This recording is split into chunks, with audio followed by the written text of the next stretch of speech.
Mucus-free. We are mucus-free. We are mucus-free. We are mucus-free. We are mucus-free. We are mucus-free. We are mucus-free. We are mucus-free. Greetings, brothers and sisters. Welcome to this very special edition of the Mucus-free Life podcast. And today we have a very special treat for you in the house. We have Mama Tekoa. Give it up, everybody. Mama Tekoa has been practicing diet, how many, 100 years? Yes. 175. 175 years practicing Mucusless Diet Healing System. And she is an absolute wealth of knowledge and wisdom about life, practicing the Mucusless Diet Healing System. She is the closest thing that I know to Harriet Tubman. That's spirit. That's how I always... when we like, praise. You know, the who's carrying on that type of legacy Look. In 2024 and right here. That's the core. You know, travels around the world, helping people, and you know, and that kind of thing, and just really and real serious about practicing this lifestyle, raised family, practicing the Mucusless Diet Healing System. So we're going to get deep with her today. But before that, I want to invite all of you to my free training. Are you fatigued or bloated? Eat these foods to get fast relief. This is the first time that I'm putting this training out there for everybody to take a look at. So the link is down in the description. In a moment, I'll post something up in the chat, but you should see the link for it somewhere around there. But yeah, this is I worked on this thing for years. This particular training session we worked on it for a very long time and finally released it recently. So and I don't know how long I'll be able to keep it up there, so definitely check into that. And I got a gift today from Mama Tekoa. I pooped today. This is probably one of the best bumper stickers that I've ever seen. This is, we get the whole nation with this on the back, not Biden and Trump and all the, you know, all that. No, we need I pooped today, because without this, you know, this is what needs to be happening. That's not happening. World peace. The, you know, United States of constipation. Yeah. Okay. Get a little closer to world peace. So, you know, I pooped today. That's like we got the, you know, enema time. I pooped today. You know, we got it all happening. You know, we got it all going on. So what's going on, Tekoa? How are you feeling today? Absolutely, truthfully honest, relieved. I anticipated this day. I waited for it patiently, and I'm here. So I am absolutely ecstatic, excited, thankful. If you could see my insides, they would just be like this, you know, the screensaver that you have with that water just rushing, because I feel really excited. I don't feel the nervousness I used to have in front of the camera or, you know, in any kind of media. I feel more relaxed and like the rushing waters, excited. Thank you. All right.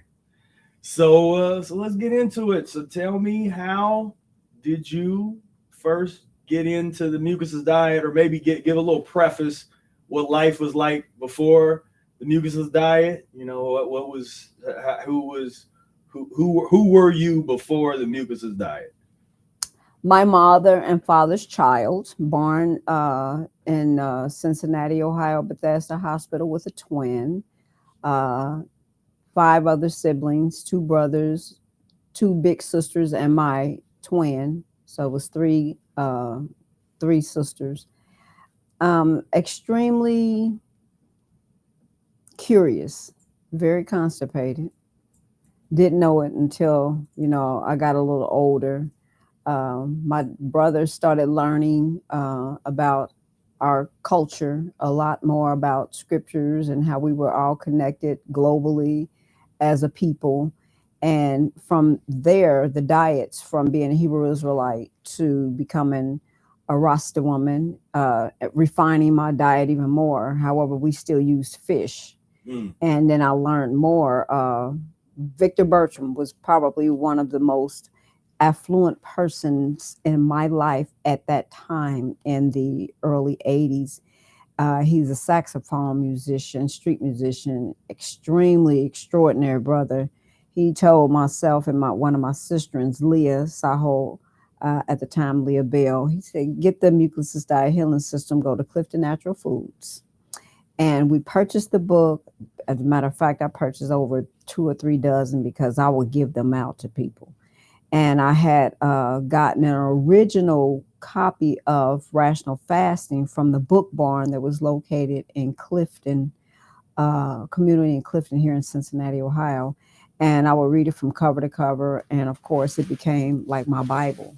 And I lived it to the letter to see where the transition would take me to now.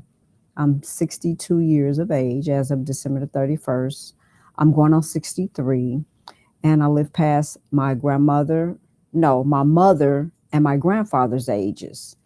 My grandfather transitioned at the age of 62. My mother transitioned at the age of 52. So I have yet my father and my grandmother's age to live past, which I will be past their age at the age of 91. So my intentions is to, swim through this, with no issues and problems. I don't really have much pain in my body, if any. As I sit here, as I said, I was excited and I'm really thrilled into delving deep into immortality, which is, where I would like to go with this conversation. At the age of 19, I conceived my first child. I raised her as a vegetarian. Very little fish, if any, in between there. And then my second daughter came. That was Adina, Amina. And then Aida came. By the time Addis came, I was primarily just nothing but fruits, light salads, vegetation, ate a lot of cucumbers. To this day, highly cucumbered child. Then their father transitioned, and I had reared 4 daughters for like close to 6 or 7 years. And we did use soybean, which I found out later on down the line that through Victor told me it was mucus forming, but I found out later on down the line that they were going to start creating more products to get people more engaged in using soy as a transition. Right. I didn't have a problem with that. I just know that it formed a lot of mucus in me. And so when I finally gave that up, I started noticing that I leaned heavily on a lot of starches. I was a heavy rice, potato, and bean user. And then I started using less bread, but I would toast the bread. It could be any kind of wheat bread, but I would toast it. And so in the year of 96, I conceived my daughter, Ayana. And from there, I was able to improve a lot because by that time, I'm more engaged with people in the Mucusless Diet Healing System community. At the time, we engaged closely in reading the book. From reading the book, it moved us into living it more. So I lived it more than ever before. And right now, this is probably the most disciplined stage in my life that I've ever been in. And I don't have any children at the home. I deal a lot with my grandchildren. And I'm heavily submersed in the yoga, Mhm. and I really don't use that as a. It's more like my food now, Mhm. it's oxygenation. Yeah, that's where I look. How did you get that picture? Wow, Yeah, we got you know me. Always got some. that's the yogasana. Uh, Let's see. Uh-oh. I'm a little further than that now. Ain't that something? This froze on me. Great. Breathe. Let's It see. needs oxygenation. Might have to. That's still live over there.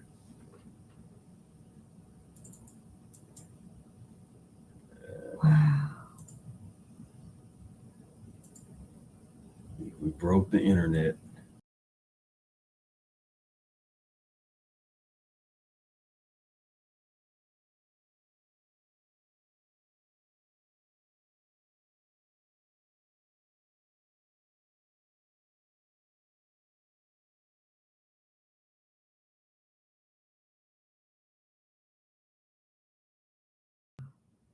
See?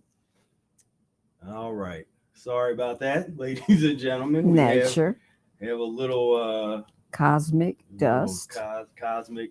Let's see. I want to try that one more time to see if it will. We're gonna do this the right way this time. Let's try it again. All right. Absolutely. There we go. Now we're Oh, wow. Cool beans. there we go. Yeah. So you were saying about your yoga practice, and then I. Yes, that has excelled tremendously. I used to have these little snack binges and think that that was going to last for a while until I started progressing in my yoga techniques. Each yoga posture actually increases a medicinal uh, life, give you more medicinal usages. As I thought back in the day, a posture was just a posture, and it's not. They are linked to increasing vitality and energy and muscle in your organs. So in the middle of the night, I can go and use the restroom, but by the time I finish using the restroom, I can perhaps be in a posture like I'll take my head all the way down to my knees and hold it, or I might get in a headstand, depending on where my body is at the time. Because I don't like none of my body. I don't like a finger even falling asleep. That's where there's less oxygenation. So I'm consistently using my breath.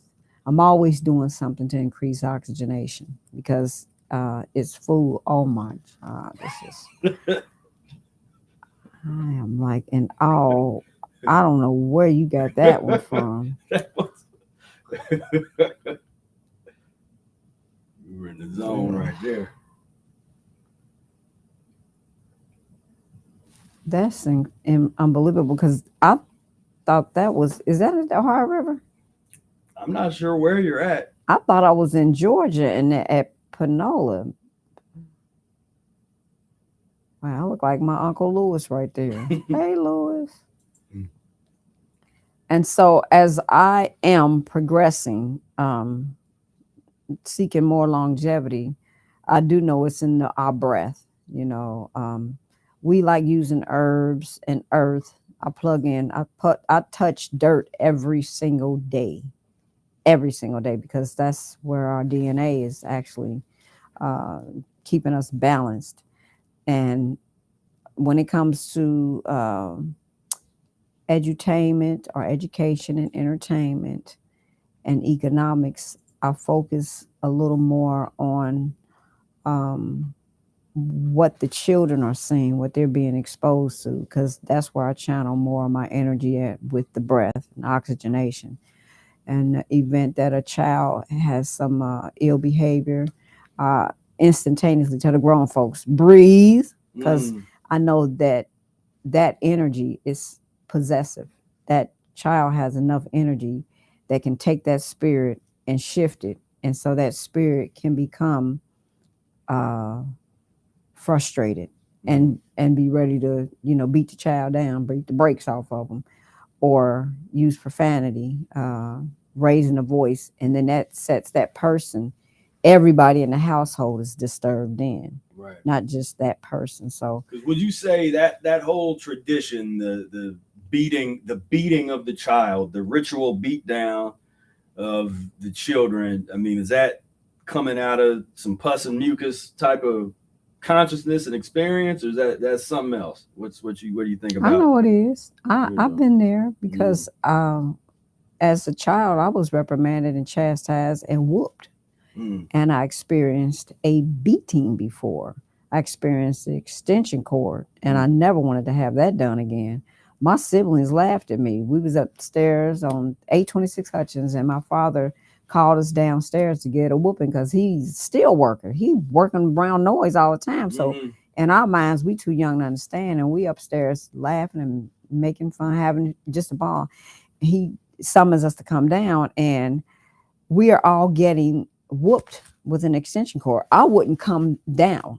I came part of the steps, and he reached out and grabbed my leg and held me up like a chicken, and they are just cackling.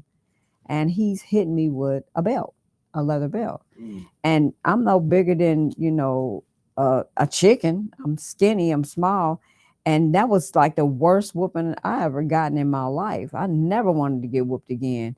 And whenever they said be quiet, I was quiet. Mm. I didn't play with getting no whoopings no more after that, because that was just traumatizing.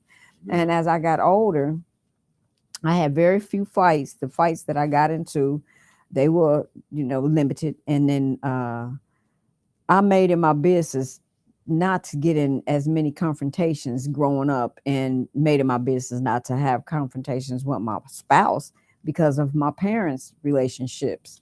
However, it happened. Mm. I had to chastise my children very little, but I do remember reprimanding and whooping them, and that's not something that I would advocate to anybody. And it is a saying, spare the rod, spoil the child. In some instances, depending on what we are giving these children in utero, their behavior is going to be exactly the way we feed them. So we have to be more conscious of that as well. Right. Yeah. So how would you recommend that a mother or a father uh, discipline a child? What's a good mucus-free disciplinary approach? The first thing I do with children that have obnoxious behavior is to, you know, bring them to whoever it is they got an issue with, because the child is going to act out on the person that they have issues with. They just want to annoy them, or they don't like them. Either way, you ask the child what is it and why they cannot do what they're told to do. I like to use fasting as a technique, because I know that when they abstain from eating, you can get closer to what it is that's causing them not to be still, or causing or making the behavior so obnoxious. So fasting helps. Writing, having them to write down the things they're grateful for, or some of the things that may annoy them. Um, for the parents, to me, it seems to be where the issue stems from, Mm. because oftentimes as grown folks, they're not fasting, and they don't use cleansing as a technique that can help the child.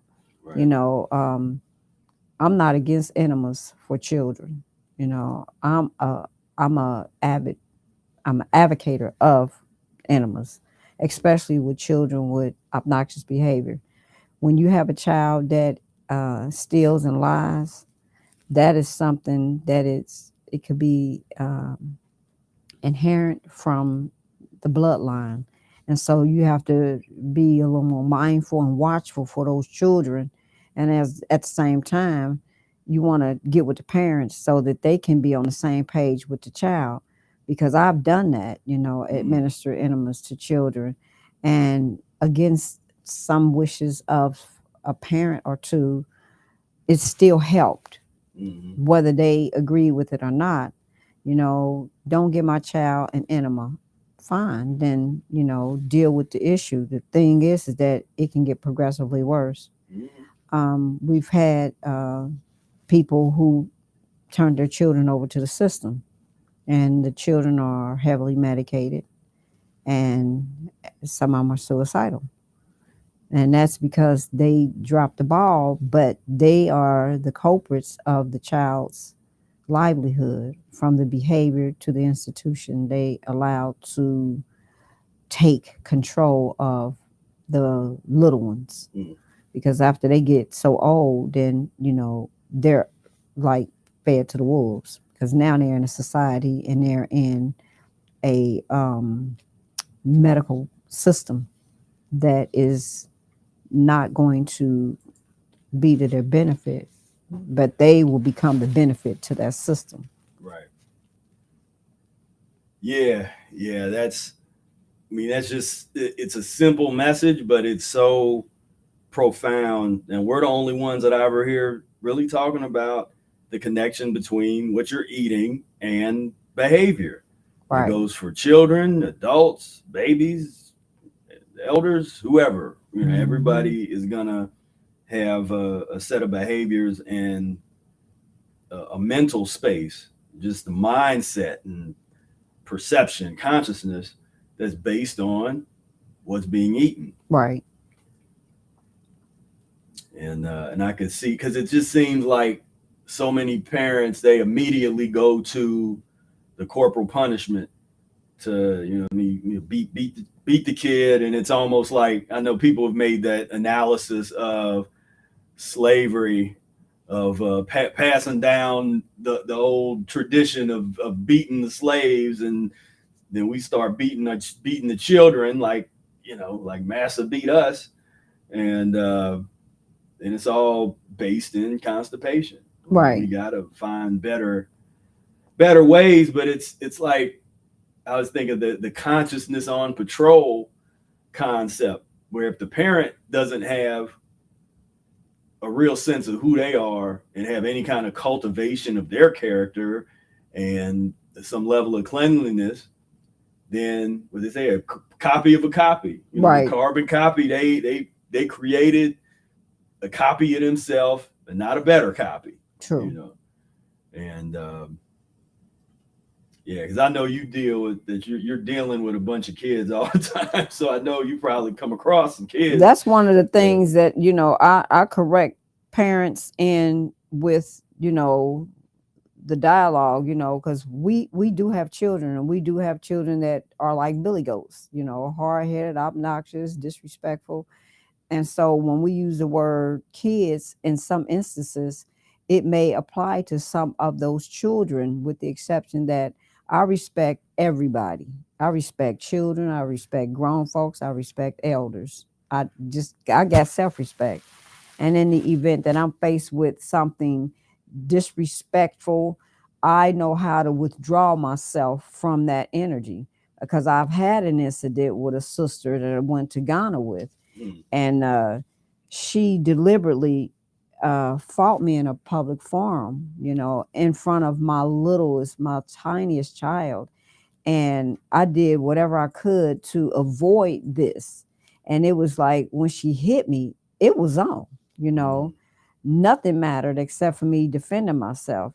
And after that, I took it up with the mediator, the United States religious police department, because they really don't have anything to do with anything and anybody. But, because they were at the time a mediator, I went to get a mediation set in. And so we had to come together before a mediation so that I could put like a restraining order on her. But she wasn't a threat or anything. It was just to let her know that, you're not going to do this to anybody else ever again. And she didn't.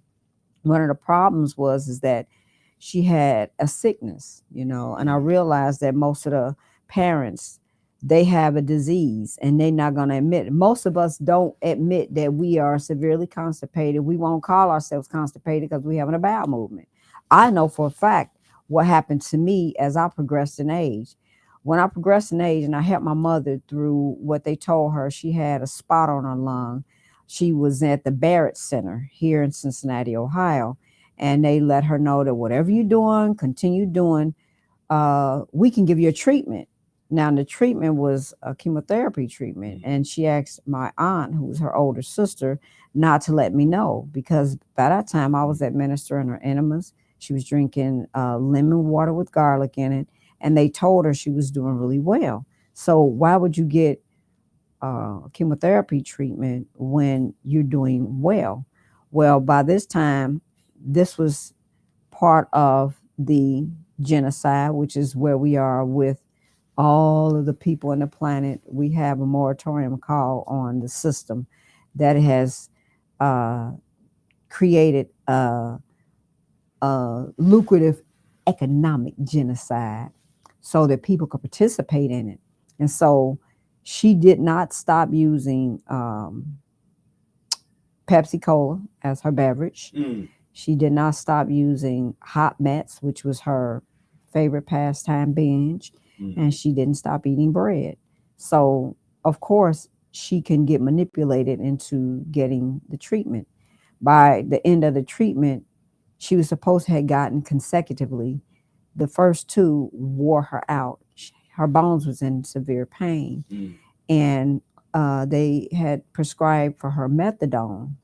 Now, the methadone is what took my brother out. My brother was in a car crash in Jellicoe, Tennessee. They air carried him into their general hospital. And from there, they wanted to amputate his leg because it was so injured. So they said that they had fixed the vessels in his leg, and they started grafting so soon off his backside skin to cover his leg. Well, he passed away of an acidosis, metabolic acidosis. That's what was termed on a 911 phone call interruption with one of my sisters, Nia, from the All African People's Revolutionary Party. And at the time, Kwame Ture was warning us and telling us, these things was going to happen to our community without organization and being able to do our own government. So during this time, my brother passed away from methadone. My mother passed away from methadone. And I was able to see how severely constipated I didn't know that I was at the time. I was just now introduced to the Mucusless Diet Healing System doing enemas. And so when she transitioned, that caused me to like step up my game. And I would read those chapters over again. I would give my children enemas. And, at this time, I knew that it was something that I was missing. I was missing something. I would read them chapters over and over and over again. So by this time, I link up with my sister and Benita Price. And she called me one day. She used to do radio over at WAIF radio. And she asked me, can I come over and take her little boy to the hospital because he had a high fever. And her husband came out to the car and the van, and he was like, my son ain't going no Emma everywhere. So he's like, go back up there with Hanif. So she goes back upstairs, and he talks to me for a good 25, 30 minutes. And he told me, sister, I got this. I know what I'm doing. I know what's the matter with my son, and I'm going to, break the fever. And probably a couple of days later, she called me and told me everything was good. However, this is how I met Brother Willie Smart. And so from that point on, Sister Benita and I, we built a rapport and had a connection. And so this took me to another level of the Mucusless Diet Healing System because she was doing it. I didn't know that Benita Price was doing a Mucusless Diet Healing System until we started going to certain events. And we would invite Brother Victor Bertram. Hey, Air. We would start going to events Victor Bertram was doing at some of the cafes down in Clifton Natural Foods. We would go and listen to him play downtown when he was a street musician. And so from that point, that's when I started delving deeper into my liberty. I started giving up potatoes and rice. It wasn't something that I stopped instantaneously doing. I just weaned myself from it because it wasn't something easy to do. I was eating like Mike Sell potato chips, and I got back to eating grippos, barbecue grippos. You talking about that was probably the worst thing to stop eating because I would see a bag in the store and it's calling, talking to me, and I'm like, no, this is going to make it harder. And people that don't, because I don't know if that barbecue grippos, if that's across the country or not, because that's some it is Cincinnati. Now. It is back now. in the day. That was some Cincinnati stuff, and people didn't know what we was talking about. Right. It'd be like barbecue It is grippos. now. It is now. Because I was in Georgia and just saw a box sitting on somebody's counter, and I was like, who bought you them grippos? Yeah. No, because that stuff is like that's crazy. Crack cocaine. It is. It is an addiction. So much poison there. Yeah, it's so easy to get addicted to those things. Man, I seen some seasoning, and I was like, yeah, I've seen what? The grippos that caused barbecue seasoning. It was just like that caused me to, and I ain't gonna lie, I started doing, at least 2 enemas, like in the morning and in the evening when I would have these binges, because I was like, I gotta shake this monkey off my back. Right. And it wasn't easy. So when I finally stopped, by that time, I'm experiencing issues with my mouth. And then when my mother transitioned, I was like, this is a sign for me to know that whatever she was doing was good. However, I could have and would have been the one to have read the book to her had I been more plugged in to doing the work. Because I was doing the enemas and reading the book wasn't enough of doing the work. I thought it was, but it wasn't. Mm-hmm. And then doing the enemas for her, it wasn't enough. So each day you start learning that it's a progression. Each day you start learning, even when you have your binges, you start realizing this is going to make me feel better. This is going to make me do better. This is going to bring me to closer to where I want to be, because I am, and I know I'm a breatharian naturally. I'm working my way to becoming better at being a breatharian. Now, when I binge watched Elaton's, Brother Elaton. I binge watched a lot of his pieces, and he did one with this European brother and sister, and they was using these sound bowls, and it was really amazing because they were doing these breathing techniques where you exhale all the air out of your body. Mm-hmm. And I was doing that during the time I started doing my progressive enemas. Mm-hmm. So I did an experiment on myself. I did 10 enemas in a day. I wanted to know what this was going to do for me and where it was going to take me. And when I tell you, I was very, very, very thin. And I was going to a Japanese family that I know, Tenrikyo. That's where I went to Tendi. And they said, Tekoa, you can eat. We did a fruit salad for you if you want something to eat. I said, I'm okay, Papa and Mama Son. I'm fine. So the son offers me some fruit. I was like, thank you, I'm okay. So I went outside to just breathe. And they would see me often doing a lot of breath work. I was doing a lot of breathing. And then I started doing yoga more around them. So they started seeing me doing this, and it encouraged them to start eating less flesh and doing more fruits and vegetation. And by that time, Mom and Papa San, they reached their early 80s, and Papa San had a real serious condition. He went over to Japan and had his surgery. And Mama and brother, son, Stephen, they had gotten checked up and found out that he had some polyps inside of him. And he stopped eating a lot of flesh, started using more fruits and vegetation, and got himself healthier, as well as Mama San. Bless their soul. Mama and Papa San are both now transitioned. I think Papa San made it to 90.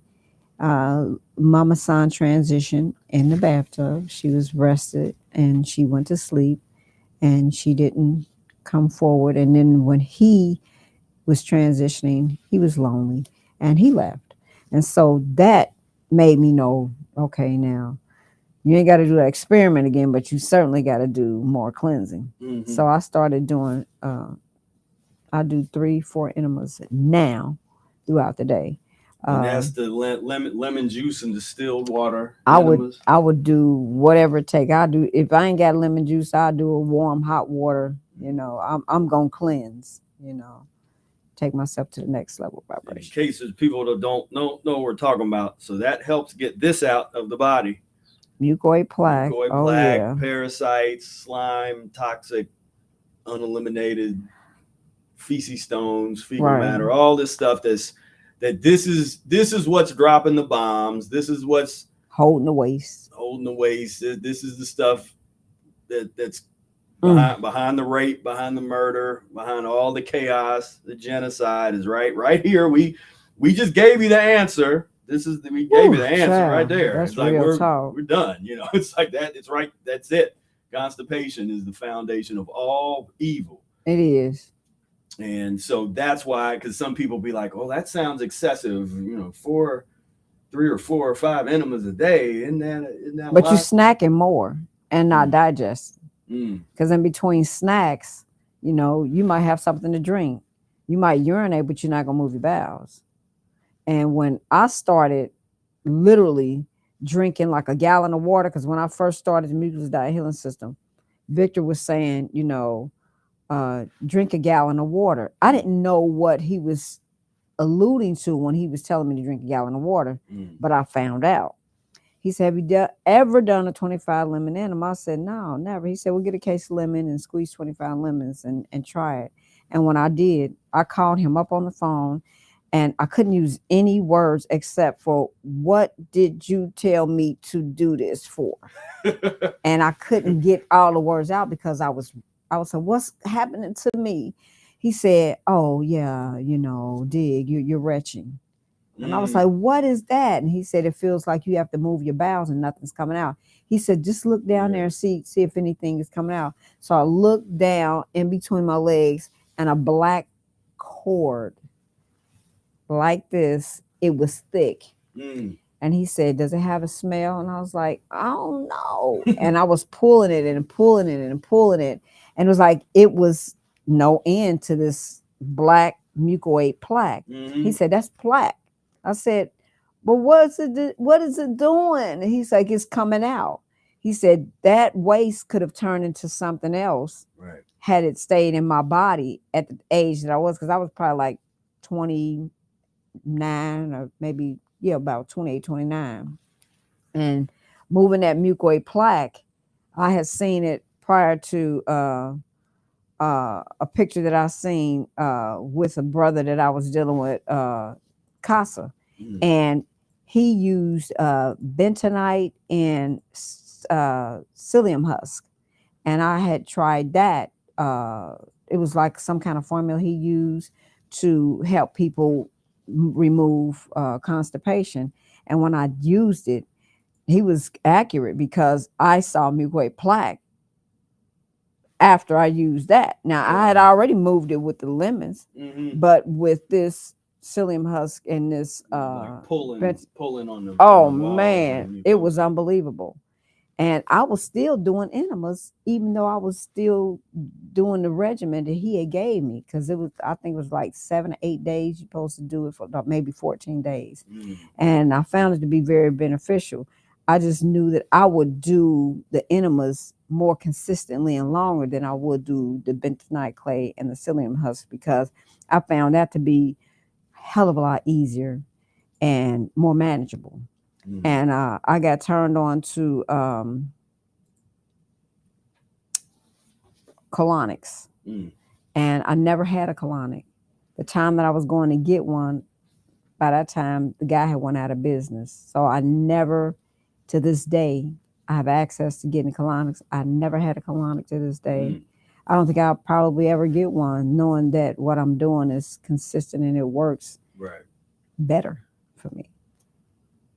Yeah, you had to one of these days, when we're having one of the Kalima board conventions, or at one of our we'll see. I'm sure John's out there. He'll get you a Kalima board and have you test out the Kalima board lifestyle. There's some folks that are swearing by that, and so that's but yeah, that's interesting. And so what are some of, we'll talk a little bit about raising children on the Mucusless diet, because I know some of your children had a little more of the Mucusless diet than others. So kind of talk a little bit about your evolution there and what that's like. If there's any words of wisdom to the parents out there that's trying to raise some mucus-free children, just how do you deal with that? Well, from day one, when I started on the Mucusless Diet Healing System, this was one of the most prevalent things I use is herbs. That is the number one, that to me, that's the king of all herbs, because they grow in your yard. And you can take the dandelion and you can do what you need to. It cleanses the liver. Dandelion is a blood detoxer purifier, and I use dandelion to this day. I'll take the little flower over in Japan, it's called poko, and they'll use it to decorate salads. And they saw me eating one. They said, "Oh, Tekoa, you eat dandelion?" Oh, they just laughing. I said, "Yeah, it's good for the liver, and the dandelion greens, excellent in salads." So you can use that to help with, helping to detox yourself and your family. So that's one of the things that I use with my children to this day. They all use herbs, every last one of them. They don't do the enemas like I do. Since they've been knowing me, I've been doing enemas. Even my last born child with another partner, she and her spouse, they know that I do them every day, 2 and 3, 4 times out of the day. My grandbabies, they don't see me. Nah, I want one. I was like, I'm getting you one when it's time, So they don't not know what this does. So the grandbabies, they are a little more ahead of my older children, because they stopped for the reasons that they stopped doing them. Now, in the event they do them, they ain't sharing it with me, telling me that they do. However, I leave grown folks to do what they do and handle their business, how they handle, because I know it brings a lot of karmic energy. You have a lot of relationships. You have to be able to balance every relationship. Every relationship I got with people, optimum, good, wonderful, spectacular. Now, I deal with people that don't get along with each other. When I'm around, they getting along. Even if they civil, they might not be looking at each other, but they certainly ain't gonna start nothing, because I ain't gonna let it be nothing. Because I know how to remove myself. I keep in mind, when I'm around children, I always have things for youth to do. This is another little piece that I keep in front of my youth, all the children. The grown folks that got this issue with being vegetarians, I got that little piece showing folks, about people that are like vegetarians. Yeah. And people that love eating flesh. Be like, "Oh, you like eating flesh? Well, then we got a little something for you." People that's all off into astrology. I got the cosmic I am. I bring something out for everybody whatever level you on, you want to be talking about the mores, hey, I got a little more for you. I got something for everybody, everywhere, wherever I go. So wherever I'm stepping on the planet, my children, they can tune in to me. Like now, I can feel every last one of them like, mama, don't be saying my name. Don't be telling people what I'm doing. I can hear what you're saying. I know what to do. I know what to say. And you ain't got to say, don't say my name or whatever. Because I'm going to stay in my lane and do my thing and continue to, raise the frequency and the vibration for everybody that I'm around and that I live with. I love my sisters and my brothers. I love them to life. My very own biological sister started doing the Mucusless Diet Healing System, and my biological brother did. And when I tell you, to this day, right now, they stay in their lane and they do what they're supposed to do as far as their liberty. I'm thankful for that. So I focus on my grandchildren now because my children are grown. And whenever I'm around them, we do fruit and we do yoga. We do tea. We do lemonade. We do yoga. We be outside. We do trampoline. We do running. We do dodgeball. We do everything that grown folks like to do with children and to have fun. I ain't talking about all that other madness. I'm talking about on life and plugging into, love, because I could have the children. We could be at a park and the children know how to balance mentally with other children.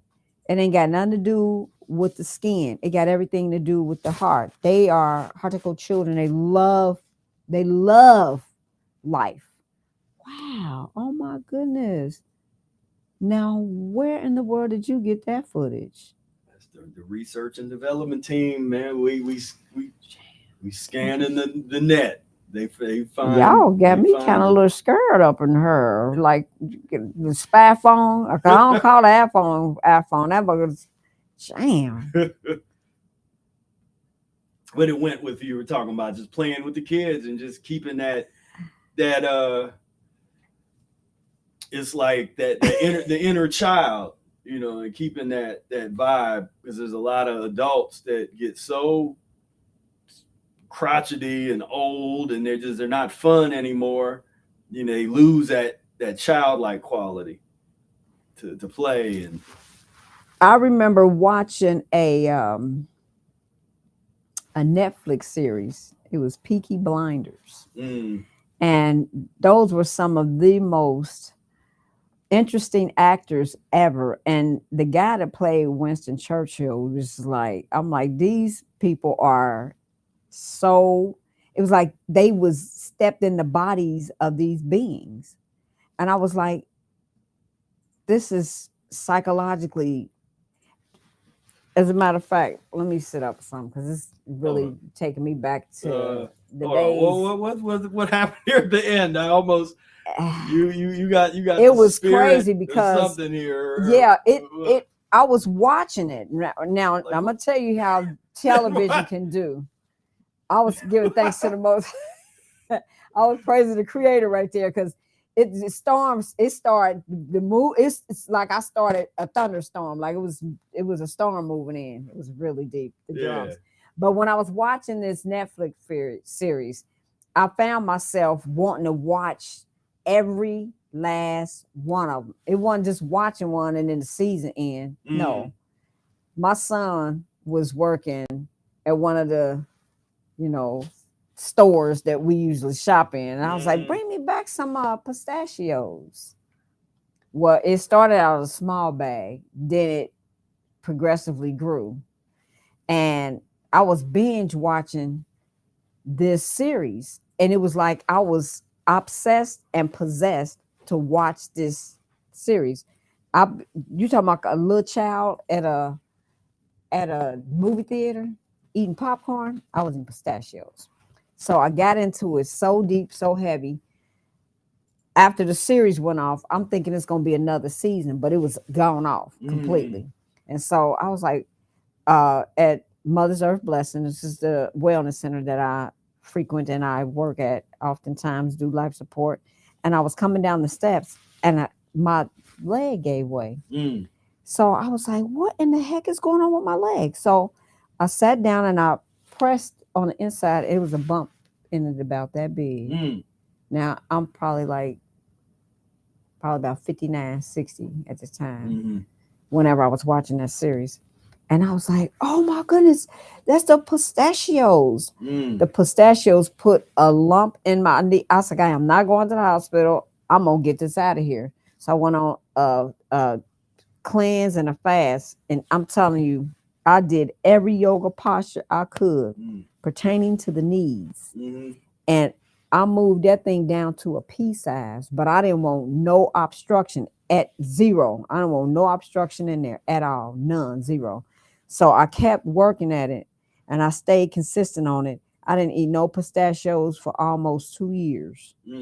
But it was crucial because my mind, I was like a little child at the movie theaters watching these Europeans possessed with these actors and actresses playing these roles like they was living it. Living back then. Oh man, it was crazy. Yeah. And just so immersed in it.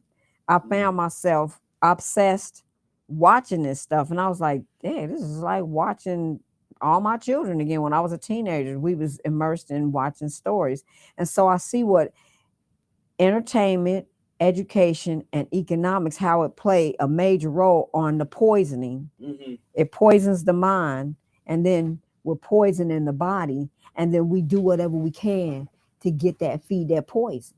Right. So we gonna work diligently, and not to think of it being a religious thing, because inside of the series, the Catholics were one of the major components of all the criminal activities, retorting back to the 9 spheres, 10 in particular, of the poisoning of our health from war, health, sex, economics, education, entertainment, religion. And I mean, this is a serious poisoning. It's in every facet. When I seen that piece, Immaculate Conception, and I saw the children that were very ill, and then you pull up cookies for children. I'm like, what the? These people they psychotic. And you can get put in jail or the crazy house if one of your relatives call and say they got issues, we need them put away. But they can outright or get your children taken away just for saying that they're vegan. Well, had in my very own family a member, they took the child to go get a checkup. Mother signed some papers. She doesn't know what she's signing. And they tell her to step out the room. She had me on the phone, and I'm on the phone, and she's arguing with the security guards, because by that time they call the security guards because she won't leave the baby's side, but they want her out the room. So she gets put in a headlock, wife, and they take the baby for approximately 7 days. They don't see or hear from this child. They're telling them the baby is at Children's Hospital. They're telling them the baby is at a Children's Hospital. They want to know the location of the child, and they don't tell them anything. Well, at that time, the child had eczema because the mother went back to eating everything that she wanted to. And so breastfeeding the baby wasn't giving the baby enough oxygenation. So it was getting progressively worse. However, it would have gotten better had she did the work that she needed to do and kept the baby closer to her and let the baby breastfeed like she had been doing, but fixed the milk. So yes, they threatened to put the father and the mother in jail if they didn't leave the premises of the hospital. So I can see where I had an issue with partly keeping my sanity watching this program and being psychologically imbalanced, indulging, eating, and trying to figure out how this growth got in my leg and getting it out of me. So I was able to keep my sanity, my balance, abstain from any more Netflix at that time because it drew me in. And that's part of the possession of what they call holy wood, is to keep our people psychologically off balance, to create this mental or psychological or spiritual warfare on our people. They don't have to do the physical genocide like they did back in the day, because now you can go in the grocery store and get your suicide on. Right. You know. So with my children, I encourage them all the time, more fruit, eat more fruit, do more herbs. I could look in their cabinets and refrigerators now and see less of any product, if any. And when I do see it, I say, oh, compost that. You should compost that. Don't even put that cardboard in you.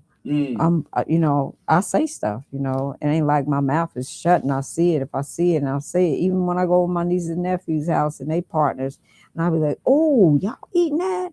You gonna have to let that go. That's what's causing your body to take longer to heal. I'm saying what I say because I care and I love them. Now I'm there frequently, and now it's less often. And now that it's less often, I got a whole nother family, my Moorish family, and I'm doing the same exact thing, and I can see where we moving away from a systematic government that has no clout, no muscle anymore, but they're using people that look like us and younger people to kind of push the policies that they used to have intact, but they don't have no grounding no more. So for myself, I'm constantly saying the same thing. Clean blood, clean blood. I didn't know what Victor was talking about. Every time he said, you need to clean your blood. You need to clean your blood. I'm like, well, how do I do that? He's like, well, you got to start with those enemas and you need to eat more fruit. And he was like, Dig, if you, add lemons to your water, you can, get a little deeper, than usual, and warm your water up. And he was just throwing some jewels. And I'm like, that's the key. And consistency, to be consistent. You won't get to where you want to be without being consistent. So I stay consistent. Yeah. And what about the holidays? I got that from you. I like that. How do you deal with the holidays with the family? Do you just stay away, or do you go? I'll be gone. I came up one year, and my mother-in-law was like, where'd Tekoa at? And my daughter was like, she didn't want to be here a while. We were doing this, that, and the other. And I saw her when I saw her, but I make it my business to stay out of sight. I love my family to life, and I'm not going to watch, not even the eldest, indulge. I had gave several people. Child, you was serious. I gave several people the Mucusless Diet annotated version because I wanted them to know where I'm at, where I'm living at, where and how I live. And I'm living this every breath. Hey, John. I'm living this. It got better, needless to say, fun. It got funner because now I apply it to my lingo and my language. So when I'm using V equal P minus O, we got songs, vitality equal power minus obstruction. The children, V equal P minus O. And they'll just be like, bust out when I get ready to say V. And they say, equal P minus O. They'll finish it up for me. So for me, my children, my grandchildren, and some of my nieces and nephews, great nieces and nephews, they know what page and know what time it is. We always in the now. We ain't going back in the past. I forgave everybody for whatever they did, and I'm living right now. So 3 minutes from now, we're going to be in the future. So I'm always in the now. Mm-hmm. Yeah. That's what's up. And you were talking. So tell us a little bit, you're waging a revolution down there for, I understand you got pulled over one time and you were like, that's I got pulled over a couple of times. That's not going to work for you. So tell us a little bit about the mentality, because we got I think I got the audio. We might have to listen to the audio of to give people the full Tekoa, the spirit of is what, I don't know if we just say this is what you should do or you shouldn't do when you're pulled over. I would advocate and tell any and everybody to stand your ground. You know, you in your circle, you minding your business. You're not posing a threat to nobody anywhere, especially in your vehicle. You get pulled over by the police, you're being kind enough and courteous enough to pull over to give them some respect, because you want to make sure that everything is okay. And you let them know, you know, who you are and what you are in the, you know, at the top of the dashboard. I had 2 forms that said I'm a first responder and cease and desist to even bother me, to leave me to be on my way. I didn't hurt anybody in the traffic. I didn't disrespect the police. I found it to be rather annoying for them to do that to me. So I decided that, you know, y'all children, you know, I don't have to stop and do what you're telling me to do, because you don't understand, you out of alignment, so I'm going to leave now. And that's what I did. And so they found it befitting to stop me in my tracks and to take me in their facility for a bench warrant that was not lawful. And I know it's not lawful because according to the Constitution, traffic is not a crime at all. And in all courts across the board, they treat it as though it's a crime. And the invitations, they call them citations, that I got, I decided I don't have to go because it doesn't pertain to me. So when I was forced to sign it, I signed it Tekoa Tafari Bay, and I put VI. Now, those are Roman numerals for number 6, but I was using it for all my rights are reserved for me. I don't have to follow any directions and instructions because I don't have a binding contract with them. Like the police, they are sworn in. They don't have oaths that they take. They're sworn in to do their job so that they can be paid. Right. And whatever their job is, they follow the job description. So the girl that stopped me, young girl, my children's age, I said, you know, I really don't have to. You don't even have, so I'm gonna play a clip of this, and we're gonna let because the world needs to hear this, and the brothers and sisters. So this is the real. That's what I'm talking about. It's that Harriet Tubman spirit right here. Where, because when I listened back, so to give the brother Ehret he called me and put this on the speakerphone. That's who I was talking to. Yeah, he was talking, and he had left a message that, you know, tried to basically just capturing this in case something didn't go well, and because traditionally these interactions don't always go perfectly well. So let me try. I'm gonna try to play this, and we're gonna see. I think I'm gonna have to mute our thing here and play it over there. So let me do that. Hey man, this is Tekoa being stopped by the police. This is actually happening as we speak down in Georgia. Your real name is Karen? My birth name is Karen Joan Wolf. Okay. And I am Prof, Tafari with the Washita and the chart. This okay. Okay. You have a suspicion in the state of Georgia. Exactly.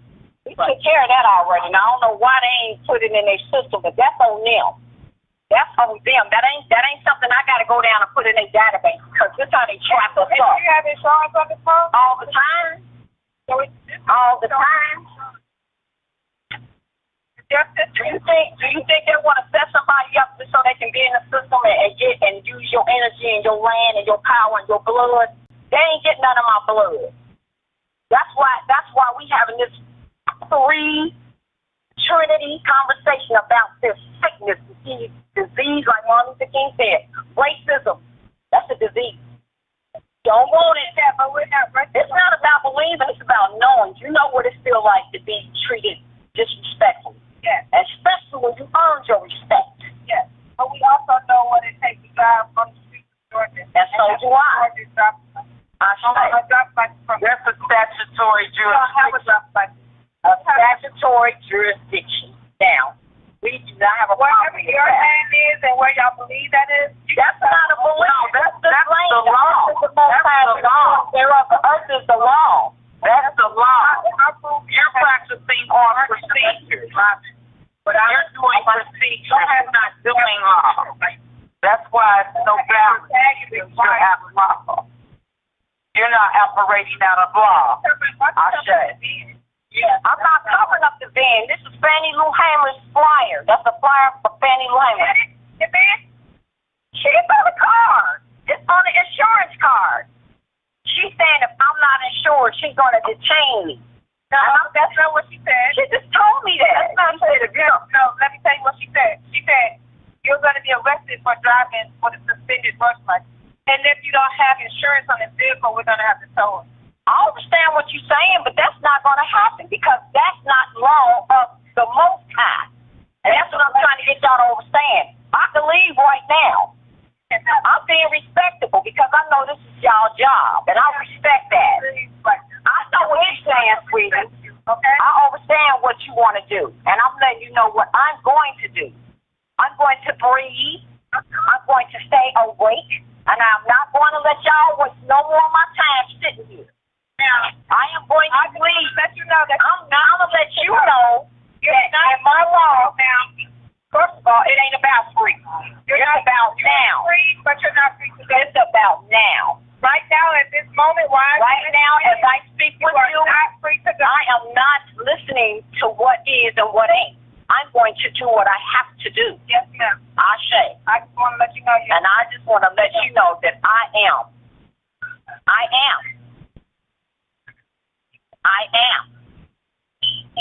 Islam, myself, law, and math. Do you have any weapons in this coffee? I do not. Man, they getting ready to take her ass to jail. You are not going to take this vehicle.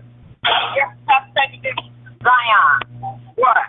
Talk to the little sister and tell her that I am leaving. Let me speak to whoever the officer is. Come on, I don't want to get too close. She said she don't want to get too close and she don't want to be. She said she will take the phone.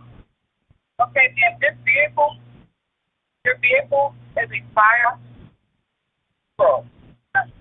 It's not a thought. It is a being and a doing. It is a being and a doing. Can I speak to?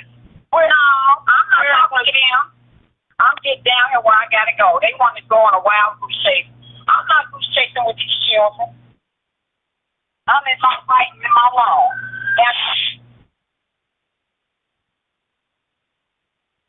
Tekoa.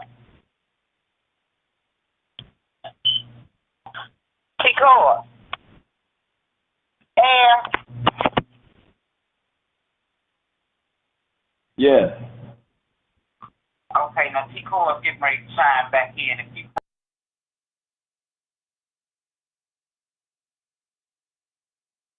Oh, wow.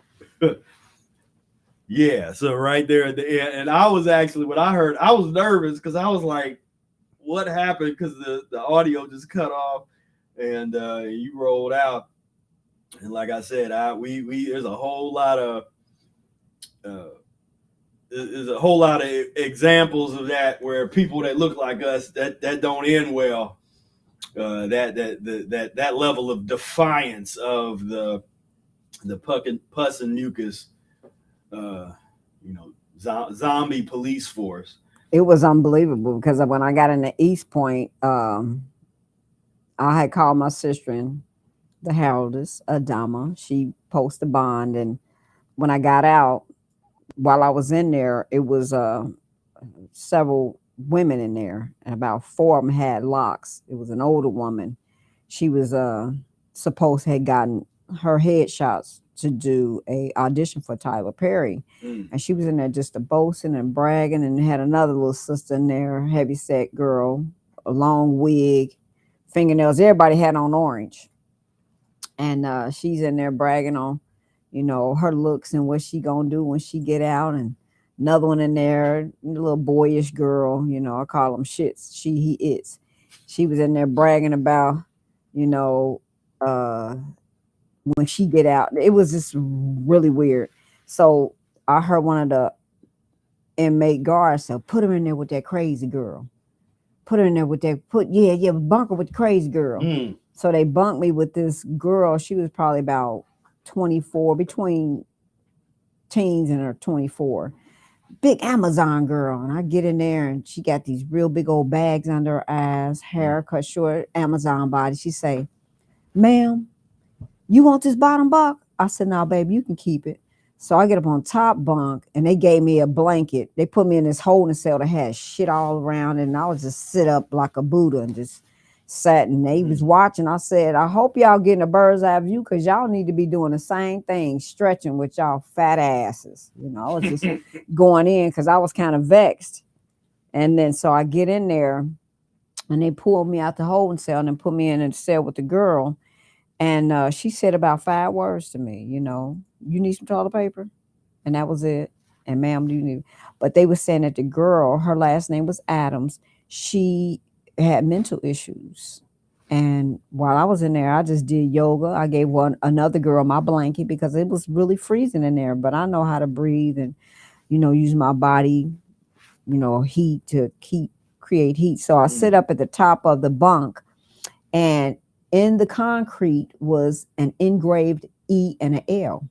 So I was like, L. Ah, shit. I was like, I know when I get out, I'm going to get into my civics. And I started studying feverishly what I was already talking to those girls about. You know, you violating my rights.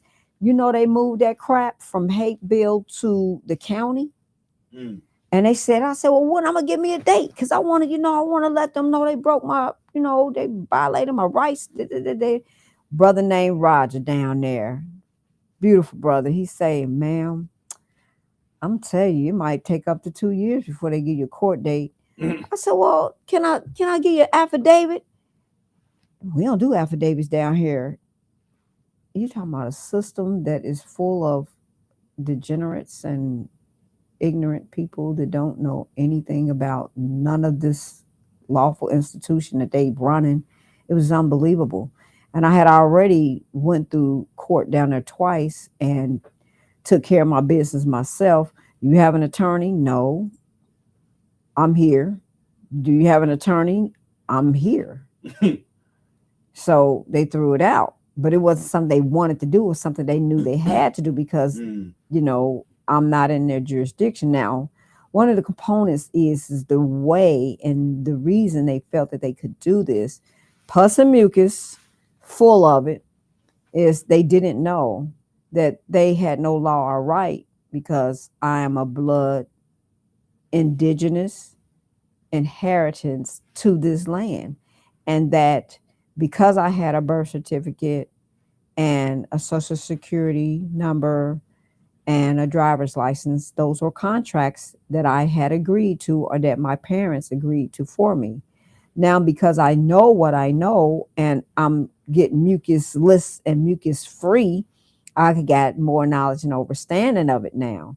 And so none of the referees, they call themselves judges, they aren't judges, none of the referees are going to touch it with a 10-foot pole simply because now that means that they have to go back to the Constitution.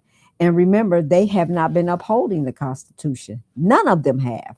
Not even in my father and my mother's estate when they transitioned. We found out just recently that my father, my mother, my grandmothers and my grandfathers and my great-great-grandmothers and grandfathers, any one of them that had a birth certificate are legally heirs to the land, and that these names that they had taken were names that were used by people on our soils, occupied soils. So now we got this situation with people that are in the law that don't really know the law. Mm-hmm. They've been taught, misled, just like here. They are so going out of business because they know they don't have any right to kill animals. But because they were given licenses by criminals, Mm-hmm. now it's up to the people like Peter and other folks that join Peter to put them out of business. Mm-hmm. So when we start putting pus and mucus out of business, like Skittles, Trayvon, little brother that had ate the Skittles, that went through the roof. They start banking on Skittles, but they didn't realize that Skittles was part of the problem that he had with getting killed. It was already suicide, eating the poison. Right. But then to get himself in this quagmire with this crazy misfit, all cops are like security guards. They don't have a right to do half the stuff they're doing to anybody. You can make a citizen's arrest, Right. but can you arrest a cop? Sure you can. You know, you got to overpower him and put him up under arrest, but you got to have a damn good reason why you're going to arrest him. Yeah. So we have to know our place in the pus and mucus world and know how to help usher it out, because they not going without constipation. They not going out without a fight. Right. Right. So that's my story. Yeah. And I'm sticking to it. Yeah. Yeah. That's some classic to give y'all. So y'all got the real Tekoa in there. You know, y'all got to get got a taste of, you know, say I am. You know, I am. Hey, shut up. We want to prevent that from happening to, you know, people even today, right now. We don't want for people to have to go through this with people that are in those uniforms and all of these cool looking titles, tags, and these little cards. They look to be authoritative. They are not. That's what uniform is. They all collectively agree to oppress people. Yeah. Well, it's literally make believe. Absolutely. Make believe. Make you believe. Come on. That this is something. Same. You know, they're gonna put. I guess they do that more in Europe, but they put on the little white dreadlocks. You know, the judges get up there and they put on. That's England. They still do that. They put them little white dreadlocks on. Right. You know, wish they still had a lot of hair. Right. And you know, it's wicked wigs. Yeah, it's a big make believe situation that you have to be smart and know how to navigate it. And you know, in my case, I try to stay out of it as much as possible. That's always advisable, but you find yourself in it. And, you know, you got to know how to deal with it. You got to understand what Mama Tekoa is talking about in terms of dealing with things that they respect in terms of contracts and certain things that they respect to a point. Absolutely. To a point, because as soon as there is a breaking point where they'll just show up with the tank and the nuclear bombs. And, there you go. You know, and just be that extra part. Constipated. But that's, you know, that's some real stuff. And I was going to show. They held my car hostage until I jumped through the hoops and did my spins and twists. So we gave them some coupons. They call it the greenback, right, for citations that they had in different counties and different other little municipalities, and then instructed me to get a contract, agreed to another driver's license. When I complied with all of their wishes, then they decided they was going to move this over to the county. And when they sent it over to the county, I went down to the county clerks to get some information. And they said, well, you know, it could take up to this time, but in the meantime, you can pay the fines, which was damn near $700. And I was like, they can pay it, you know, because that's what my account is for. All of the money that was put in any and everybody's account, especially ours, dealing with our people as being Moors in America, have a bank account offshores, meaning that you gave permission to these people to be your stewards. And I said, well, I'm alive. I can steward my own account. So I'll send these to the state secretary and he'll make sure that they are taken care of. So that's what we encourage people to do, is to look up the 1882 Bill of Exchange, read it over and over and over and over and over again until you get overstanding. Reread the Constitution over and over and over and over and over again, just like you do the Holy Bible. Read those documents and see how liberated you really have been for over 400 or 500 years, if not 600 years. You know, just know that as long as you drinking alcohol and you indulging in the pus and mucus world, you okay with being captive. You okay with being in servitude to people that's genociding you and molesting and pedophiling your babies. You okay with that? Yep. I'm not okay with it. Right. You understand? And I know plenty of people that ain't with that. And every time we stand up and say something, that's the first thing you hear is they gonna kill you. And we saying they already dead. So who gonna kill who? You know, this is the disease that's like people want to hold on to, and we're like, I'm not diseased, I'm at ease. If anything, I feel good. You know, James Brown said it the best. I feel good, like I know that I should. You know, and I don't have a pain in my body. I'm breathing without having to struggle, you know. And I usually be sleepy around this time. I ain't even sleepy. You know, that's how excited I am about living. I wanted to show folks. So when you're like, I like comparing, look at the energy, because what we talking about here is freedom. Absolutely. That's the spirit. That's what's missing in terms of, you know, when something is attractive in terms of this type of energy, it's usually because there's some kind of freedom going on. People like, you know, whether you like a particular comedian or figure or celebrity, they usually are people that live in a way that at least looks free. A lot of them aren't. That's a whole other discussion. But when I look, you know, from the history, how did we go from, you know, I am a man to my life matters. Right. My life matters. Yeah. How did we go from, that's critical, calling out the pigs? I mean, I didn't see nothing this potent. How do we go from pigs will be pigs as long as they are supported by the bigot establishment? That's how do we go from that? My life matters.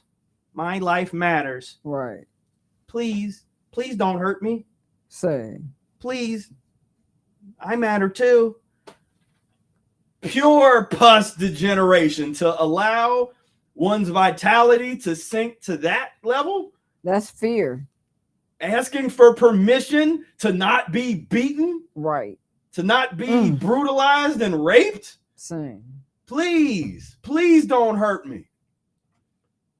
Or you show up like the brothers and sisters used to, and speaking truth to power, speaking truth to degeneracy. Right. Exactly. You know, we the people, you know, demanding freedom. We ain't up here asking for it. we already are free. We Come are on, just expressing right there. who and what we already are. Absolutely. And so this just shows you right here that this was just so frustrating for us to watch.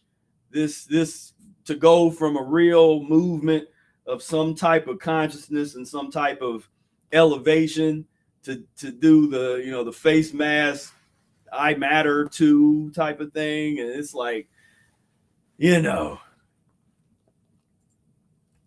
you say we got work to do, but what we're bringing to the table is we're saying that we know why that happened. The vitality was not able to be maintained because of constipation, the degeneration. Right. You know, we got young people that are eating, you were mentioning the soy and a lot of just the basic food. And, you know, we don't talk about the hormones that much. We don't talk about all of what's this stuff doing to the body. You know, in case of men, it's not uncommon as they get older. Now they're starting to get breasts. Now they're starting to estrogen levels going up and all that kind of stuff. And I know, like I said, we don't even get into all that kind of stuff because we're saying just clean yourself up. You don't have to worry about that. Right. But there is something happening out here that is very clear to see in terms of, man. Wow. It's That brings me to some life support we did for a beautiful brother. He regressed tremendously and he's in hospice. We get there, we administer him 2 enemas. He's good, he's well, he got plenty of fruit and vegetation. And his sister is called in. So he's actually hiding the medication that they are bringing him at least 6-7 times in the day. And so we see the medication that he has not been taking along with us doing the enemas, right? So when his sister get there, he regresses in 3 days. We get a call and he's deceased. And we're in awe because we just left him 2 days ago. And then the next day, his sister's there. And then the next day he transitions. So it's like a matter of not being there or seeing, because we're here, right here.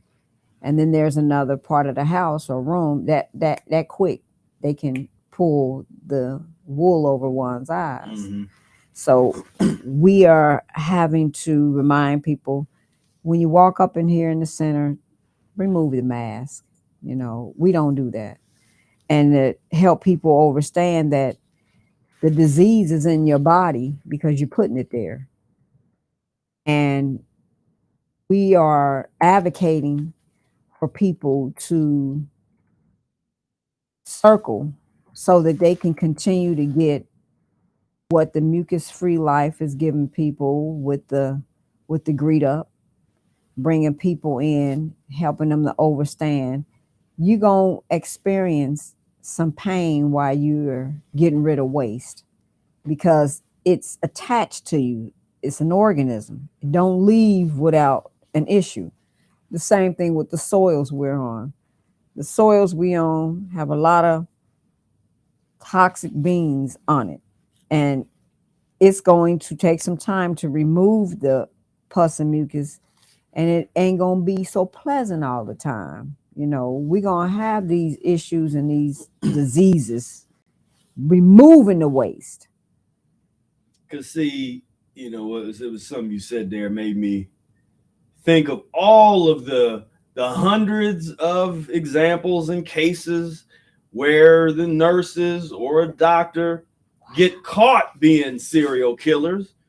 The people that you have entrusted your life to, and you've put so much trust into these institutions that are supposed to be well, at least Kevorkian, that was like people legal. Ask him, right. They wanted that. This is where the so-called angel, the angel Hannibal of death, Lecter's. Hannibal Lecter's, serial killer nurse assistant admits insulin murders, but won't say why.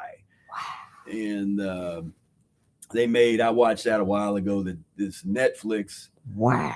Well, they got the documentary, then there was a movie that they made of one of these guys, and some of these folks are responsible for killing hundreds of people, dozens, hundreds of people. And they'll slip a little something in the IV real quick, or put a little let a little oxygen go in there to go into the bloodstream. They do all kinds of stuff. And and this type of stuff needs to be discussed from our perspective in the light of pus and mucus poisoning and constipation, right? To really understand what this is about. Because like we always say, don't ask what were they thinking, ask what were they eating. Same. What was this? What do you surmise this gentleman was eating? Do you think was he eating? Was he doing a juice fast? Animals. Was he eating? Or was this dude eating carcasses, defenseless little dead birds? Diseased carcasses too. Right. Yeah, with tumors all in them. Absolutely. Wow. And this just goes on and on. Nurse convicted of killing 4 patients. Manson's. Wow. And this was oh no, I can't even say what this. What was that one? I don't know if I can even. I don't even know if I should even have this on the page. What's that? This video will get taken down. Nurse what? Nurse in New York claimed for. We can't say that word. Really? But this was what this was every day. This was what I was trying to bring to I wanted to tell people about this, and they shut us down. They took any video that started to talk about that I had up on the channel. I had to take like 50 videos down from my channel because of the censorship. They didn't want us talking about this. Oh my God. At all. And this is I had to do a like a webinar, and where I can really get into this in retrospect. To really do an audit on what we just went through, because there was levels of evil that we just went through that most people I really don't think they have a concept of what we even just went through over these past 3 years. They really don't have, like, they know it's kind of bad, that maybe something's a little weird, but you really, I don't think, have a perspective of how bad this really was. It is. And that it is. This is not the end of that. It is more consistent now, and it is more intense. Right. Wow. This is insane. Outsane. Psychotic. Yeah. So, I mean, this just all day. So if you could avoid an interaction with some of these kind of folks by way of doing enemas, lemon juice, distilled water enemas every day, or regularly, or eating more fruits and vegetables and broom salads, it will remove all the parasites. Yeah, it really will. Yeah, like wouldn't that make sense to do if there was any way to avoid being associated with any of this? It is. When I got out of that daggone cell and I saw L at the top, which is another attribute for the creator, I went out there and hugged a gigantic tree. I hugged a tree. They got cameras on the outside of this building and everything. I just held the tree. I was like, thank you for being my roots up under the building. I appreciate you for giving me oxygenation and let me get up out of there. And as soon as I got to the center, I got my enema bag. I ain't waste no time. I got my lemons. I got my water. I heated it up. I flushed. I cleansed. I did another one. I did another one. I did another one. I did 5. Then I laid the rest, and it was like, oh, it was all a nightmare. And I got to thinking about it. I said, it wasn't even a nightmare. It was just another lesson and the greatest blessing that I could have gotten. And I wound up seeing the two girls that did all of that. Mm. And they lightweight spoke, you know. Oh, you saw them had where? When I you went left? down. I went down to Hapeville about 3 days later to go take care of some business to get the vehicle because they wanted to have some documentation showing that I got put in for some insurance and driver's license. And it was the creator that had them to be right. And one of them was right in there. As soon as I sat down, she came in and she looked at me and I looked at her. And she kind of like held her, turned her head and put her head down. The eyes. And I said, how you doing? And she was like, hi. And she went in the back of the building. She made it her business to get out of sight. And then I came back again. This time I was bringing some documentation. This one I found out they moved it from their small municipality to the county, Fulton County. And I saw the other one. And she appeared to me to like girls, of course. She was talking to a little sister that I had a conversation with in there. And I said, how you doing? And she was like, hi. And then she kind of hurried up and got away from me so she couldn't have no dialogue. And I realized they were children. Yeah, because the irony of that is, so they're supposed to be police. We have that term, supposed to be cop, which is we used to talk about consciousness on patrol. See, who was the real cop in that situation? Whose consciousness? So you go back far enough, and imagine somebody, all these little children are playing and messing around, and they're getting into a fight, and they're cussing each other out, and all of a sudden, then a being shows up, right? That is so profound, whose mere presence causes these children to cower and to think, just think about what they're doing. Humility, yeah. And just go, they were all big and bad, like what you, and then all of a sudden this presence shows up. Exactly. And that's how it truly is. It really truly is. They wouldn't even let me go into court with a little sister that I knew. They said, ma'am, you're gonna have to sit out here. And I said, why? And they said, we don't allow people into the courts anymore. I'm like, what? They said, you have to have a case to be in here. Oh, they don't. It's not even public now. They just made it all private. They probably made that up that day. They just made it up. Yeah. I never heard of that. And the sister was like, is you gonna leave? I said, no, I'm gonna stay out here till you go in there. I said, here. I had a white feather. I said, take this feather in there with you and hold it. She held the feather. And I said, how long this been pending? She said, 4 years. I said, really? So she went in there and she's like, I'm so glad you was with me, girl. They threw that out. Threw it out. I was like, they wanted some money and they was waiting for you to pay that fine. She wouldn't pay the fine.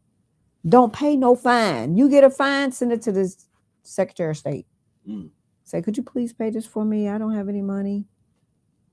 They'll send it. They want to keep their government running. They out of business. They bankrupt. They using your money. They using my money, our state. They using the money of our state. Yep. Bankrupt. Corrupt. It's your blood. The blood. And then see, so, and this is like one of many stories of the power.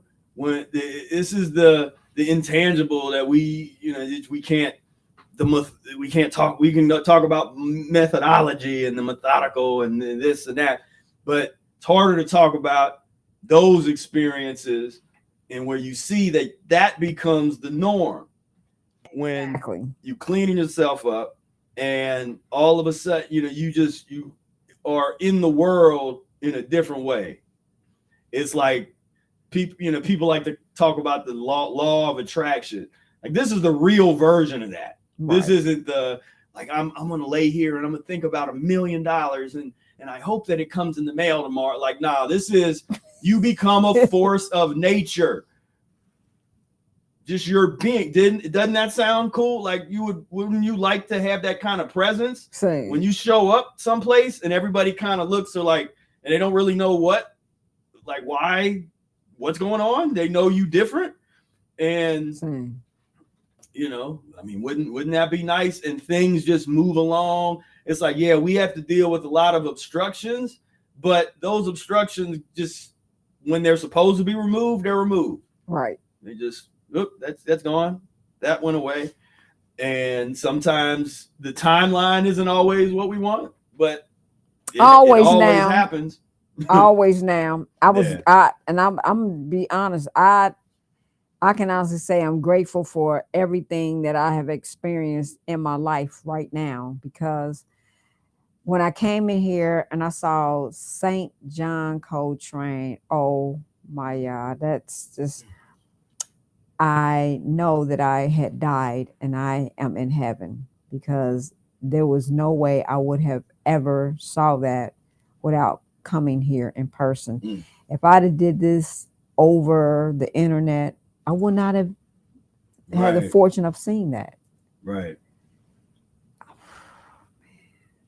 St. John Coltrane. I'm going to that. I am going to the building where the temples gather to play St. John Coltrane's hymns and get immersed in the yoga, because, oh my goodness, that is, I'm thinking I came up with that. I just like to say that, you know, the thought traveled 1 billion plus miles to me, and I got it, and I'm receiving it, and I'm so. And I just happened to be watching that when they came to the studio. I had some little documentary about the St. John Will.I.am Coltrane, and we started talking about it, and I was like, "Oh, you've never seen this? Come check this out." Yeah. You talking about medicine? I'm talking about med is in me. I'm serious. I am. Oh my goodness, I am taken with. You know, I advocate for children and parents to get each child an instrument. They may not master that instrument. They may be attracted to a different instrument. However, to do that with all of the children, your body is your first instrument. Take good care of it, and then let them know what each wind instrument is, and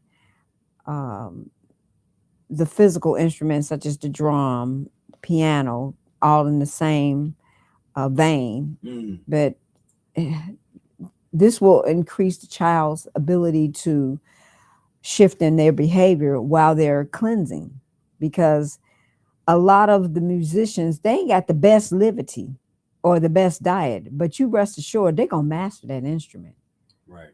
And that is a food in itself, and also it is an antidote to being the best that they can be while they are where they are. You know, because when I saw, I think of that he's a jazz musician, pretty overweight guy. I'm thinking this child's name. And I saw him, you know, playing jazz. I was taken with this brother. He didn't stay overweight for the rest of his life. I think of that child's name. He was a jazz musician. He was a pretty thick guy. It'll come to me. When I will watch some of Louis Armstrong's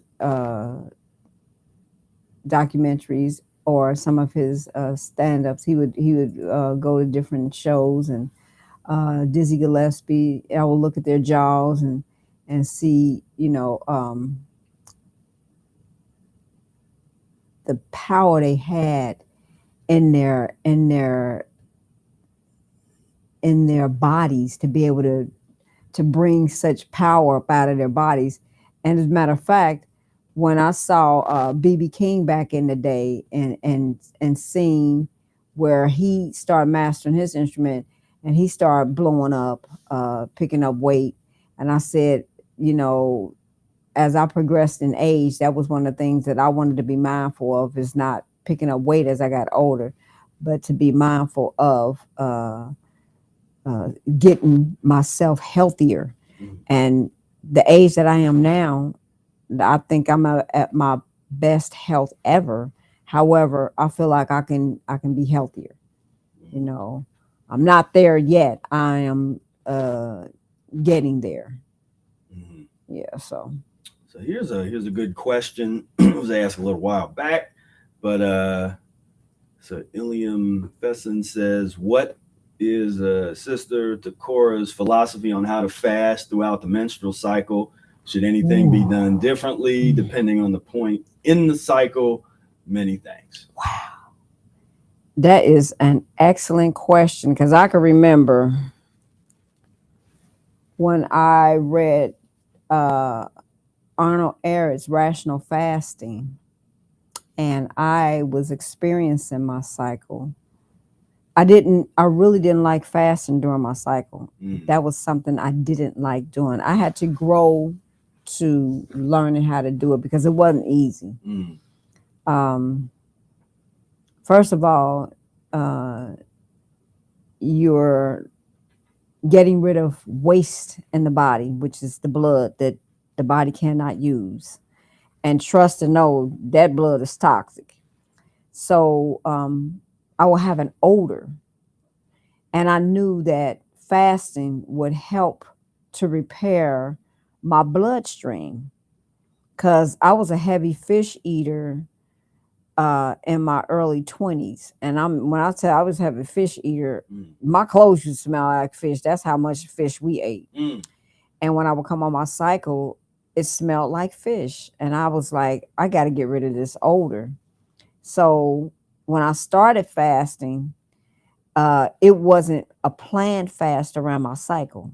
It was a fast that I would do, and I would come on my cycle in the interim. I think that's my introduction of doing a fast while I was on my cycle. I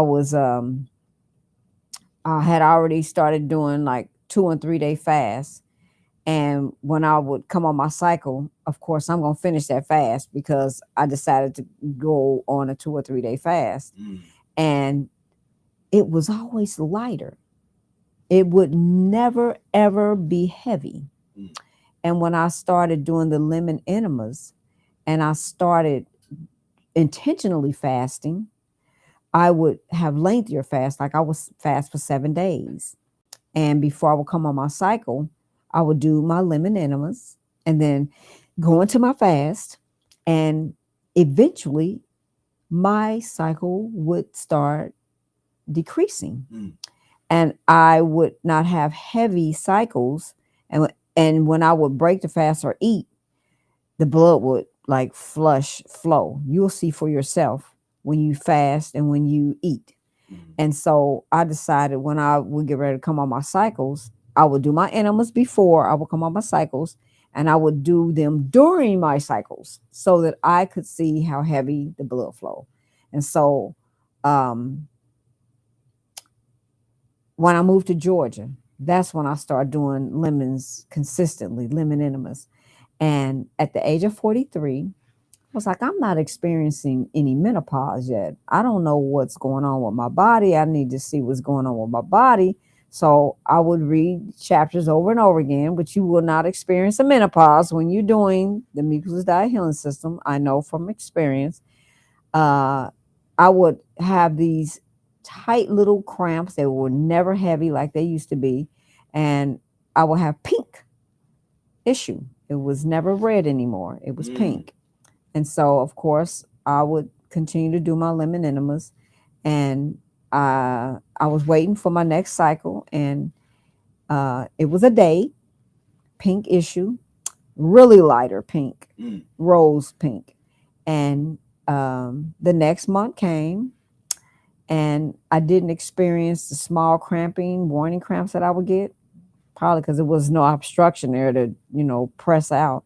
And I stopped cycling at the age of 44. I no longer had a cycle. And I didn't experience menopause. I would ask women, like, what do you experience when you experience menopause? And the first response I got was hot flashes. I was like, okay, so what's a hot flash for? Like, say, well, you could be sitting in front of the air conditioner and you just start feeling really heated. I said, on the outside, inside, you feel heated inside. And I said, well, maybe I experienced hot flashes then. So what after that? And they said you become real irritable. And I was like, okay. So I was like, guess I won't know what menopause is. And I certainly went off my cycle, so I wasn't too concerned after that. However, start with before you come on your cycle, do your enemas, and then during your cycling, eat very little starch to none. Do fruits and vegetation, water, salads, herbs, and then when you get there, call me at 404-749-3944. Is it 3944? 3950. I'm getting ready to use somebody else's phone number. That's 404-748-3950. And we can conclude from that moment, because I don't want you to get into a quagmire and start dehydrating and say, Sister Tekoa told me to do X, Y, and Z, and she out her mind, and I'm wind up in the hospital. And you don't want nobody cutting out your womb, because that's the first thing they be running after is a hysterectomy. They just. Oh, I met a 20-year-old that didn't know any better, man, and they got her.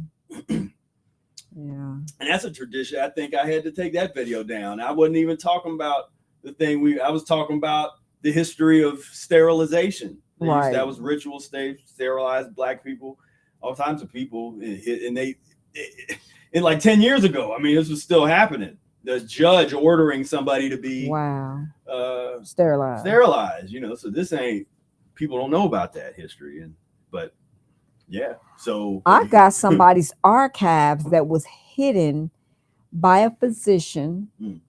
It was a Oprah Winfrey show, and they had a twin on there whose twin was reared. He was reared as a little girl. They had taken his body part off, and later on down the line, he committed suicide.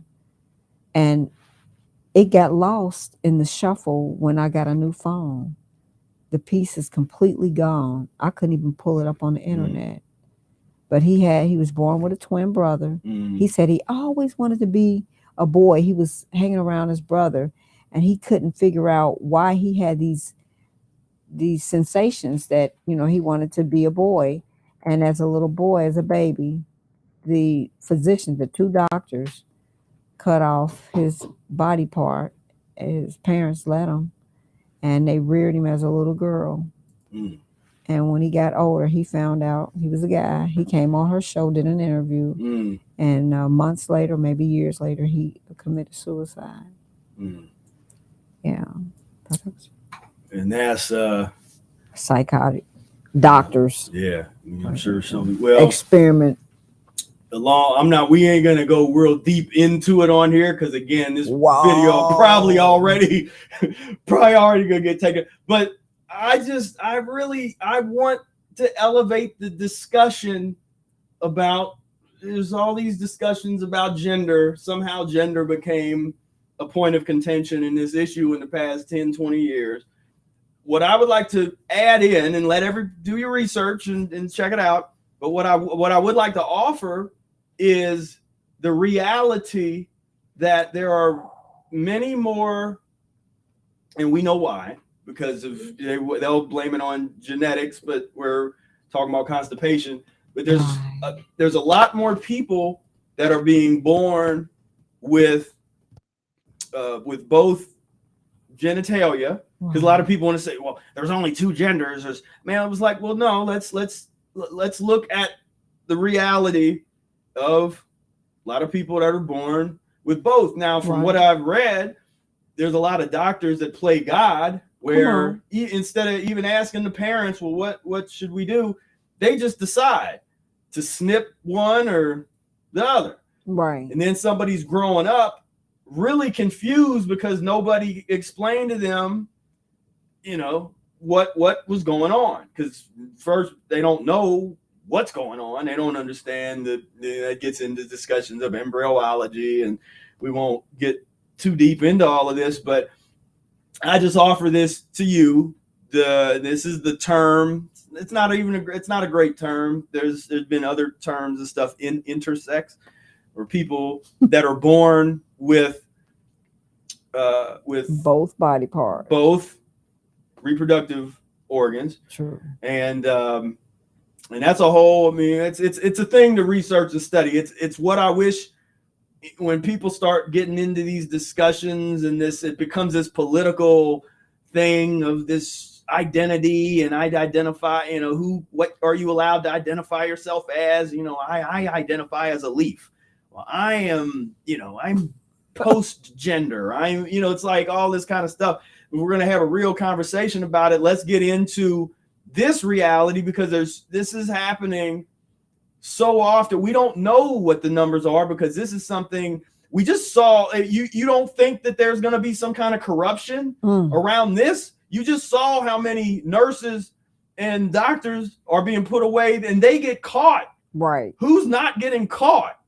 So you think that this level of corruption, when it comes to, like, just don't want to deal with it. Like, hey, there's two genitals. Let's snip. Like, they look around. Anybody say, all right, snip. Cool. Exactly. Going about your business. I mean, what is this? What the hell is this circumcision for? I mean, all right, anyway. I mean, we come on. Pain on pain on pain. Come on. Like, what y'all do to me, man? Come on, leave me alone. Let's leave us little kids alone. Let the people be natural. Let the people live. We don't need to be cut on. You idiots. Anyway. Right. Bless them. Oh. Yeah. Oh, bless the children. It's things to help the children. Things to think about. Giving thought to that. Yeah. And it took a long time for me to learn that circumcision, the baby is already coming through a hard time, let alone putting more pain on the child. Mm-hmm. And because I was psychologically, religiously duped and didn't know, I learned. And so in learning, cleanliness is the universe's way to keep us in alignment with love. And that's how you love. You love through cleaning. You got to clean. Teach that little child how to pull back foreskin and clean itself. Just like a baby just learning how to boop, and they got to learn how to clean themselves. We have to do our cleansing consistently, all the time. Clean inside out. Clean outside inside. To clean it outside and feel clean is not enough, because now you walking around with waste in your body and you feel sanctified or holy. That's not accurate. It's not, you're not complete. You got to clean the inside, and who's to say that as time progresses, these organs are going to be able to withstand the waste. Your organs, they suffering with that waste in there. They are suffering. I can go to rest and wake up and my body tell me, go clean, go bathe. I might not jump in the shower, but the shower going to jump in me. I'm going to clean inside. And I'll be like, damn, I want to rest with all that inside of me. Dang, that's foul. Do it again. All right, that's better. That's better. Go to rest, wake up, go in there and do me another one. Damn, for real? Damn. Oh, ain't nobody gonna believe this. I got to the point to where I was like taking pictures of my shit. And my children be like, Mom, we don't want to see that. Oh, why are you showing us that? Man, I'm gonna tell you somebody that really I was enthralled. When Sister Kyrene sent me a picture of a parasite that came out of her, I said, can I please post this on my Facebook? So I had to post because the waste, and this young being, this young person in this time doing the work that was being done, that it took me like, I was like 28 when I did my first lemon enema. And it wasn't something that I wanted to get into consistently because it was so painful.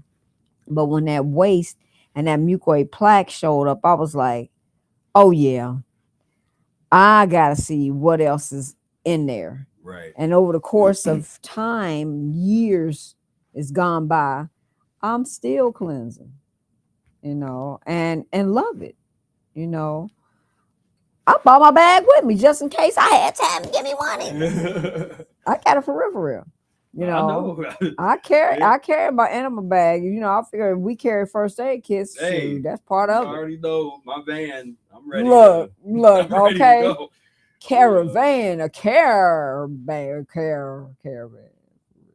Yeah. Well, and there was a question that said, how do you keep your children from the filth? Well, we just said you gotta cleanse. You gotta cleanse. See my eyes? Cleanse again. Not bloodshot. They're white eyeballs in there. You know, you got to do the work, and once you get grown, you got to do the work. Well, yeah, I mean that's always a point that I make that's important.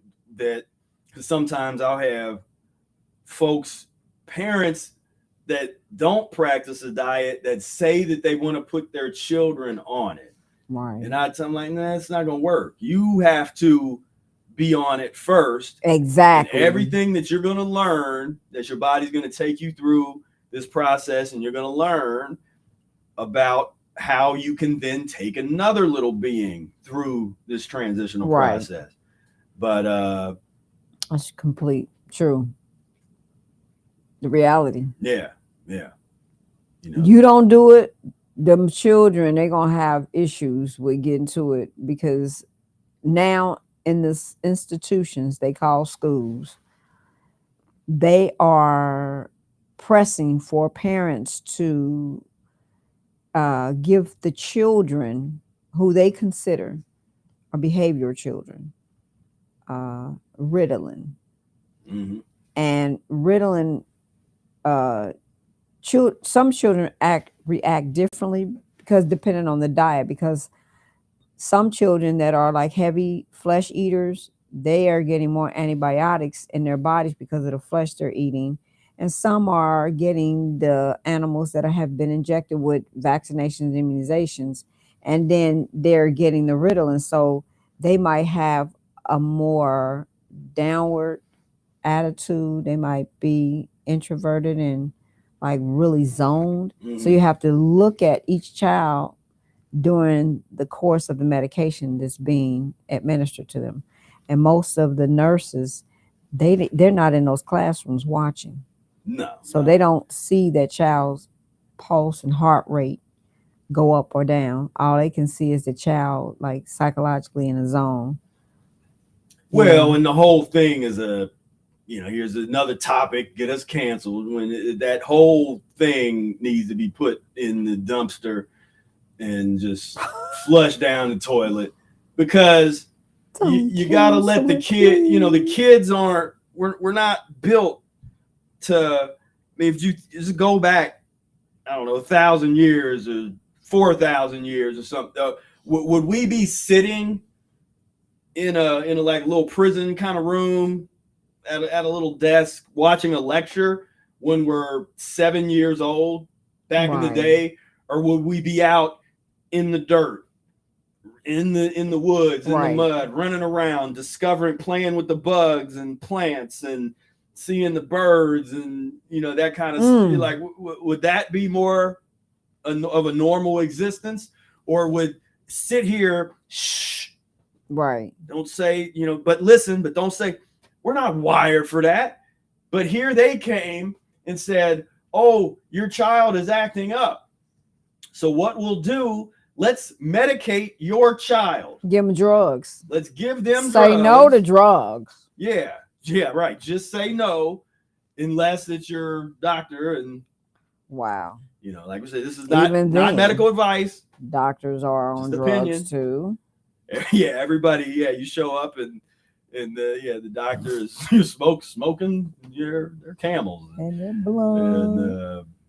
And so that's it puts from that young age. It gets you on and especially those type of drugs. I mean, those are really, really toxic. I mean, there's not all drugs are created equal, and some of these things are very toxic. The neurotoxicity, really screwing up the whole brain chemistry. Right. And then maybe they come along this information, and you can start putting yourself back together and feeling better, but man, it's so much harder after having years of being on these poisons that were unnecessary to begin with. I mean, just total unnecessary in most of these cases that I know of. Like I said, not medical advice, just an opinion of observation, but it goes to that dynamic of, again, what we talked about earlier, freedom and slavery, right, and control. Is it easier to control and manipulate you when you are strung out on their drugs? Yes, it is. Or when you're not, when you're awake, when you're lucid, when you're conscious, and you're not stimulated, whether it be their Ritalin or their KFC 2-piece and a soda. Them people. Come on. That's the reason for, one, my lingo, when I say watoto are children, I'm not alluding to people who got, fruit that is truly like Billy Goats. Like, they are literally uncontrollable because how the parents, the fathers and the mothers carry them in their wombs and in their semen. You will have and run into people like that. Nonetheless, for myself, I always see children as, the highest frequency that we can have that cross our path, because we're older now. We know a little better.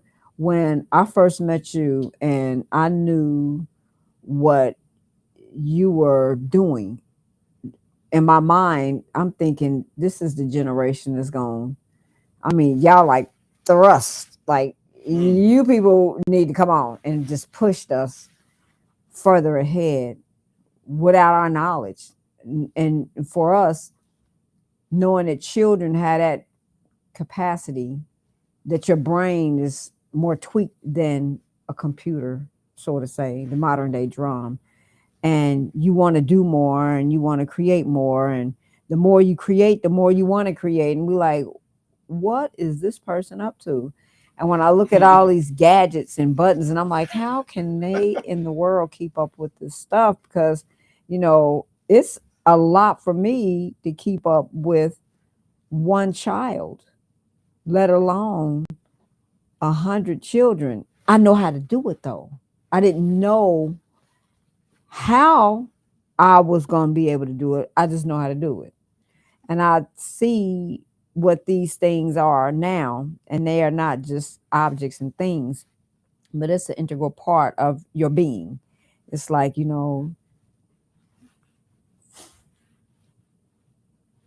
like these are like your little people, right? Because they're like little robots, and they do what you tell them to do, how you tell them to do, and you know how to pull up stuff on these things. And it's still, weird and ironic for me, for a little person that can pick up this thing here and know how to work it. And I'm still like, how did they do that? Who taught them how to do it? I just know how to do it. It's like something that's naturally innate to be able to do it. You came here with all of the mechanisms, screws, whatever the creator put there for you to know how to do this stuff is amazing to me. So for me, children, watoto,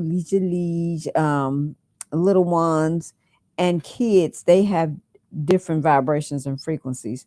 When I do deal with ones that are considered kids, and I have experienced a really, really disrespectful kid,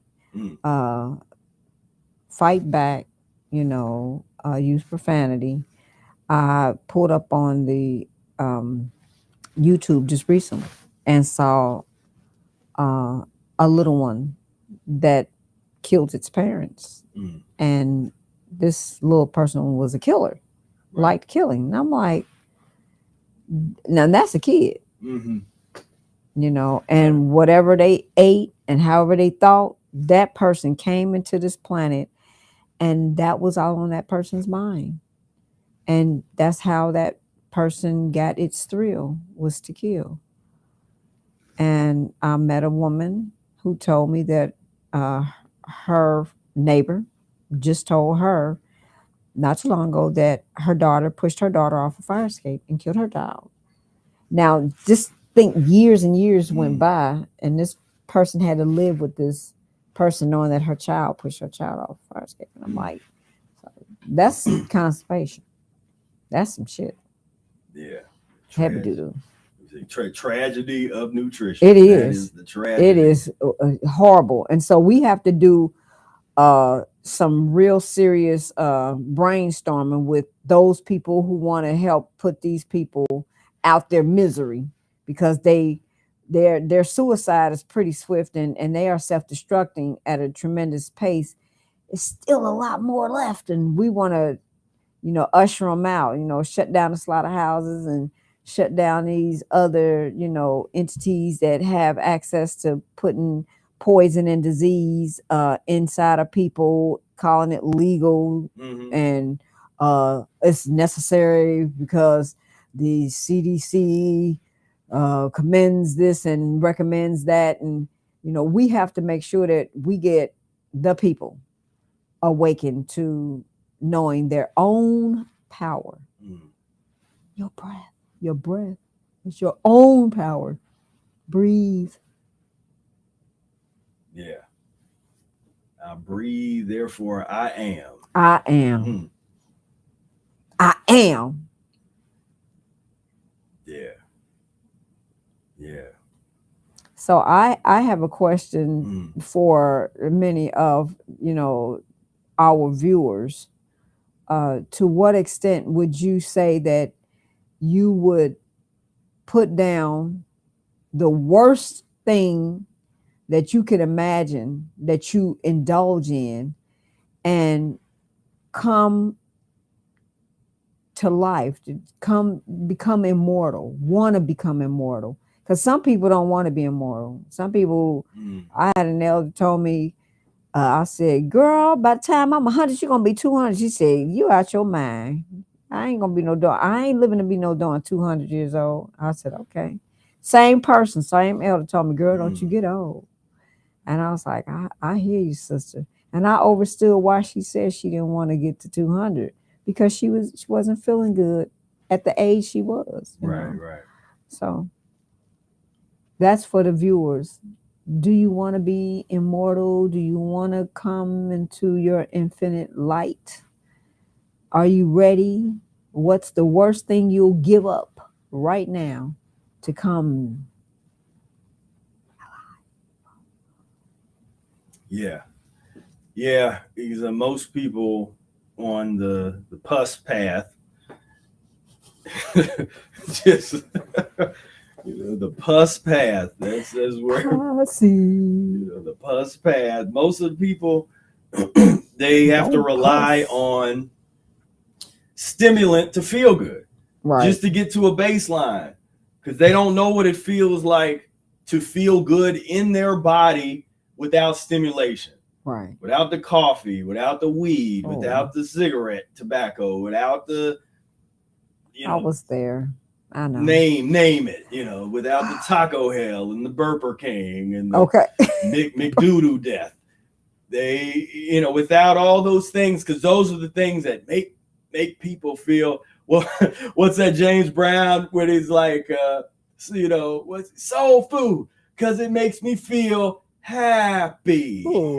Oh Was Lord. that Maceo or something? Maceo or Fred? It might have been Fred. Yeah, Pass one of them. peas like we used to do. Yeah. You know, because it makes me Oh, feel Lord. happy. That's the problem. You know, pus, that poison is making you think you feel happy. Right. When you're not putting the whole thing together. And I was did an interview earlier today, and I was trying to talk about the consciousness that people don't have, because I grew up in with sick mother. A lot of you know my story, and I was always in nursing homes and hospitals as a really young child. And I would look around and just intuitively, I was like, this is not how things are supposed to be. Right. They're not going to convince me this is normal. This is just what you do. And things get like this. And every one of those elders that I would see in there, many of which would just be, in a wheelchair, just zone, just medicated. sitting like, just medicated, just would be like this for all day. Wow. That those were same people that 60, 70 years prior would have been jumping up and down in a mosh pit, would have been going to the club, dancing, would have been, running around, shooting guns in the air, all stimulant-based activity. And what happens is Mother Nature comes in and says, okay, that's enough of that. Right. And your vitality is taken away. If you don't value and respect and honor your vitality, it will be taken away. And you don't take my word for it. Go to your nearest nursing home and walk around, take a look. That's what it looks like when you continue to break every natural law in front of you in terms of what you put in your body, and your vitality is going to be taken away. That is your sentence. That becomes your prison sentence. Right. Sick people caring for sick people because they are sick. The staff are sick. They tired. And they be heavily medicated too. Right. One of the last nursing homes I was in, one area smelled like number urine. And then the other area, you could tell that I reckon the nurses are more caring in that one particular part. And the elders, the seniors, all of them were in wheelchairs. And there was some big, like overweight. And it looked like a few young folks was in there too. Yeah. Yeah. They didn't look that old to me. I mean, that's a brand new phenomenon that I don't remember ever seeing growing up in the 80s, was going to a supermarket and then seeing, like a 30-year-old person that's 400 pounds, morbidly obese and, rolling around on these little chairs. Right. That's there. I'm like, man, they literally they've normalized this. They made it like this. This is cool, and it's like, and of course, whenever you see that, they're rolling around, putting all manner of filth in there, and poison in there, and and that's the kind of thing where it gets harder to go to the store, because you just see, folks. You see how much pain they're in, but they don't realize they're really in the pain, because everybody shares. It's normalized. The disease is normalized. And so they walking around, limping around, or doing this, and then just filling their whole cart up with just pure disease. And it's just sad to me, because we see the potential. We know that it doesn't have to be like that. That there's so much suffering that is unnecessary, and it just takes one moment to just decide, you know what, I'm gonna go over this way. Right. I'm gonna see what this is about. Which we can magnify the immortal part, the eternity part, and people can engage in it. I liked what I saw earlier with the children juicing. That made my night. And it was like grace on top of grace. You see the jazz musicians, the yoga, the children engaging in living life. And for me, that's the beginning and the end of the whole matter. What was in between don't even matter. What is right now matters the most for me, is that the children are in their highest light, their highest gift of living, and that they get a chance to become their mother's age, and their mother get to become my age, and she get to become my grandmother's age, and from there we get to become, ageless and eternal. And that's, what we've been doing with, our gardens. I have names where we are, and we have a little one, Acer. I love Acer. Hey, Acer. Acer's 2 years old. He transitioned. He's going to be 3. And they had taken him from his mother. She didn't get to see him for like 14 days. And by the time she got him, his eyes were bulging out of his head. His bones were weakened from them giving him radiation treatment. Mm. And he's only 2 years old. They told her he wasn't going to make it to 2, but he made it to 2. And then when he was able to get free, his mother took him out of town, and there he transitioned in her arms. And she wound up calling the system, and they interrogated her as though she did something to her child, but she let them know that everything stemmed from when they got him at the hospital in Georgia and took her child away from her and set his life in limbo, because she took him in for his face disfiguring first. Mm. And she wanted to know why his face was becoming disfigured. Real smart, intelligent little boy. And then they ran tests, and they said, we got to get him in immediately. And they start doing all kind of stuff to this baby. By the time I got to him, my partner had him doing tortilla and applesauce.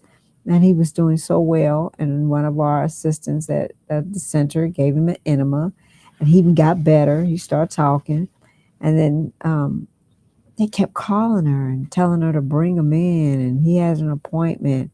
And then there's a group of women that have like a support group. All their children had, a cancer, and all these babies were in and out the hospital getting worked on. And when you gonna bring the baby in? You need to do this and you need to do that. So she got away from it all. Mm. And her son, he transitioned in peace without being picked and probed, and, took through any more tyranny and interrogation. Yeah. So, yeah. I mean, they're good for that. They do all this stuff, shots and this, and pump them with all kinds of stuff. And then, you take the child and like, it's your fault. You just put all this poison up in here and did all this weird voodoo, whatever stuff y'all doing. And, and now it's malpractice, because if healthier than that shit. Shake a juju bead over me. Shake a bead or shake a ray over me. Or the baby dies, or anybody dies in the care of the hospital system. Right. Getting in, exactly like those all those examples we saw earlier. Look, you know how bad things have to get before that happens. Like, that's what I'm talking about. You going in here to see what is the matter with the baby. And you don't know yourself. You don't know you're poisoning the child. First of all, you have no clue that this child has an entity in itself, because you've been poisoning them from utero. So when you go to them, now you're signing papers you're not reading, and now the child becomes a ward of them. That child becomes, and you become their property, because you sign it. You're signing over your rights. You're signing over your rights, and your right to be who you are is first. And then you can question them, and you can demand that they respect your privacy. Don't go signing nothing without reading it. I don't care if it takes 2 years to read it. You got to read that stuff, because all of these places are not that bad. And that, when I say that bad, that means that people that work in there is not trying to kill you. Right. Yeah. Some of them are, and a lot of them ain't. So Yeah, and I should probably add that there's a lot of great people whose heart's in the right place, and their calling in life is to help people, and they have that natural nursing thing, and they really do want to help. Right. And so there's that, and it's because there's a lot of doctors there's a lot of doctors that know, then there's ones that don't know, and then ones that don't know they don't know. And so you have there's a spectrum of what we're dealing with. Of course, we come at the institution harshly because it has explaining to do. It needs to be held to account for the senseless deaths over and over again. It needs to be dealt with. When if we had access to the resources to put those institutions together, which we will, but for right now we had to say, if we did, I can guarantee you that we could have such a superior, wouldn't even be able to talk about it in the same sentence, just so superior in terms of the level of care, the real healing happening. Same. Just let us, your hospital, give us your rehabilitation centers. Give me your murderers and your rapists, please. Let me have the resources to put, and then let me do what I want with them in my institution. And I can guarantee you, when they leave, they will not be raping not one more person. They won't be killing not one more person. And real transformation is possible with what we have. Ooh, with this bless somebody, child. Bless. And I'm gonna play them just a little visual clip of the video that we talked. So you guys be on the lookout. We got some food prep videos on the channel that's gonna be coming through.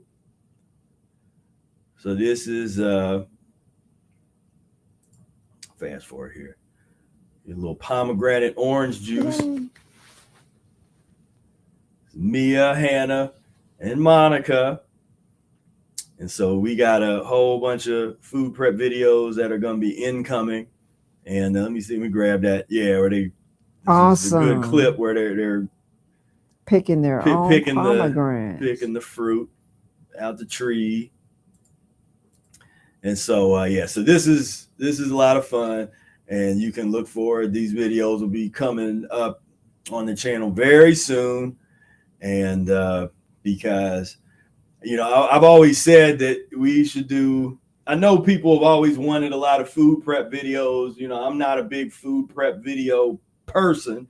We got the e-course food prep videos that are the serious foundational food prep videos, but I haven't been moved to do a whole lot of that stuff. And I always knew somebody would come along that would love to do this and love to make videos, food prep type of videos and that kind of stuff. And so this is something that's going to be coming very soon. So definitely, so while you're at it, hit the subscribe button, hit the notification button so you don't miss it when we drop it. Yes. Peace and protection. All praise. So you were saying immortality. What does immortality mean to you? I am more to all. Just break it on down. I'm more. M-O-R to all. T-A-all. A-L. I'm immortal. I'm doing me. I know how breath has healed me and heals people, period. I've gotten burned. I use my breath. I use more oxygen, cool water. I've been able to stop blisters. I was in the sun, Myrtle Beach. up under both arms. I had 15 under one, 16 under the other, small blisters. Never experienced sunburn a day in my life. I didn't think brown people get sunburn. Not true. You get sunburn. Sun ain't discriminating nobody. So I took a cold shower and put some, I think I put clay under there, and it got better. So the next day was itching, and I did not know that itching was associated with healing. And I started scratching, and I peeled all the skin, and I was back to square one with the burning and sensation like I just got burnt all over again. So I was doing my breathing techniques. I went outside in the sun. I didn't let sun hit the burns. I just raised my arms up to get air, and then I put my arms normal, and I put clay under them again, and they healed in about 5 days.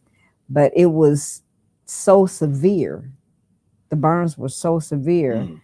I thought that I would not heal in, I don't know how long. My mind was just on these blisters. I'm like, how did I get these blisters like this? And I had, I realized that, you gotta do some breath work, some serious intentional breathing. And that's what I do now. When I'm sitting still, sitting quiet, I'm intentionally breathing. My breath is everything. I don't want to be getting tired of sitting here. I don't want to get sleepy. I don't want nothing to fall asleep. I want my breath. I want oxygen throughout my whole entire body. And it helps me to think. It helps me to, keep my eyes more in alignment, because I started sun gazing. And sun gazing, I got to the point where I look in the sun till it turned black, literally. I look in the sun like I'm staring at you, literally. And it'll turn black, and then I'll look away and I'll look at something to see if I can see, and see if I got spots in my eyes where it obstructs. But it's cleaned out a lot of pus and mucus out of my eyes. And I'm mindful of my breath, so that when I'm looking, sun gazing, looking into the sun, I'm using my oxygenation so that my eyes won't tear up. And when they tear up, I let the tears come out. I let them go ahead and drain. And then I continue on my focusing on the sun, because we are headed for something we don't even know what we headed for. We got data coming from outer space, NASA and all these children and all the scientists. They got so much stuff. And I'm like, don't nobody know what to do, but I do. I know to breathe. Don't panic. Focus. Know what to do when it happens. Tsunami come through here. I'm breathing. Don't get scared. You might have a little fear, but it's okay, because you don't know what's going to happen. All you got to do is focus on your breath. Tell all these anatomical objects, do not hit me. I got to get somewhere safe. I want to be safe. I want to live. I want to continue living. Because for myself, I learned from he was a monk from out of the mountains of Tibet, Master Shah. I was at Barbara King's church, Hillside, and he came, and he had this beautiful song book that he do lectures out of, and he told us he had to come out of the mountains, and that the high priest monk told him to go out and spread this word to everybody. Everything has a voice. Everything and everybody have a voice. He said, it doesn't have a name, it doesn't exist. So everything has a voice, and you can speak to it and it'll come. You lose some keys, tell your keys to come to you, to come to you. You'll find them. You lose your shoes, tell your shoes to come to you. Find the shoes. Stop and breathe and be quiet. And it ain't nothing that you cannot know. Anything you ask for, you can learn, it will come to you. And so, I sat at that elder's foot and I learned a lot. And he was very, very kind to me. And I love Master Shah. He was very, very giving and loving person for me. And I realized that everybody that wants to know that anything that they need to know as far as living and healing, you can heal through your breath. You have to really know that you can actually heal any disease, any sickness. I'm growing my teeth back. I took my teeth out of my head because they were decaying, going bad. And I was like, if I'd known what I knew now, I would have healed my darn teeth with what I started doing as I progressed in age. And I was like, well, only thing you could do, like when you take your nails off, is regrow them. See, you grow some new fingernails, new toenails, new hair, everything. And so I was like, well, only people that'll know is the children. My little ones was like, Nana, where your teeth at? I said, I took them out my head. Can I use yours? They was like, no. I said, well, you better not eat what I was eating to make them fall out. And it was like, I know. I felt the same way too. So we're gonna regrow anything you want to grow. You got your womb took out. You had a hysterectomy. Grow you another one back. Do what it takes. Your body can regrow itself. And that the people that come on Wednesdays to the meetup know that Brother Ehret he's growing back his third set of teeth. Because he needed them. Right. Real talk. He needed his third set, and so that's the kind of stuff for us. These things, I don't know, it's almost commonplace, like that level. It's what we're doing. That's why we're so passionate about this, to try to take these next levels of healing. What you heard there with the skin elimination. Getting in the sun, and normally wouldn't have a burning thing, but at some point you're going through something. We're getting deeper and deeper and deeper into our tissue system, and this is the thing people don't understand.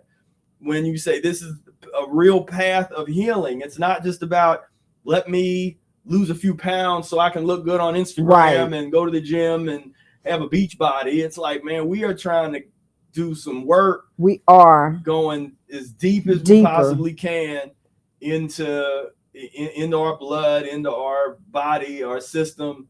And Victor Bertram is the one that told me, he said, oh, man, I don't know what it is with, white folks. He said, they're black. I said, how they black? He said, they are black. I was like, how they black, Vic? He said, well, that's when he told me to read the chapter on Europeans that Arnold Ehret did.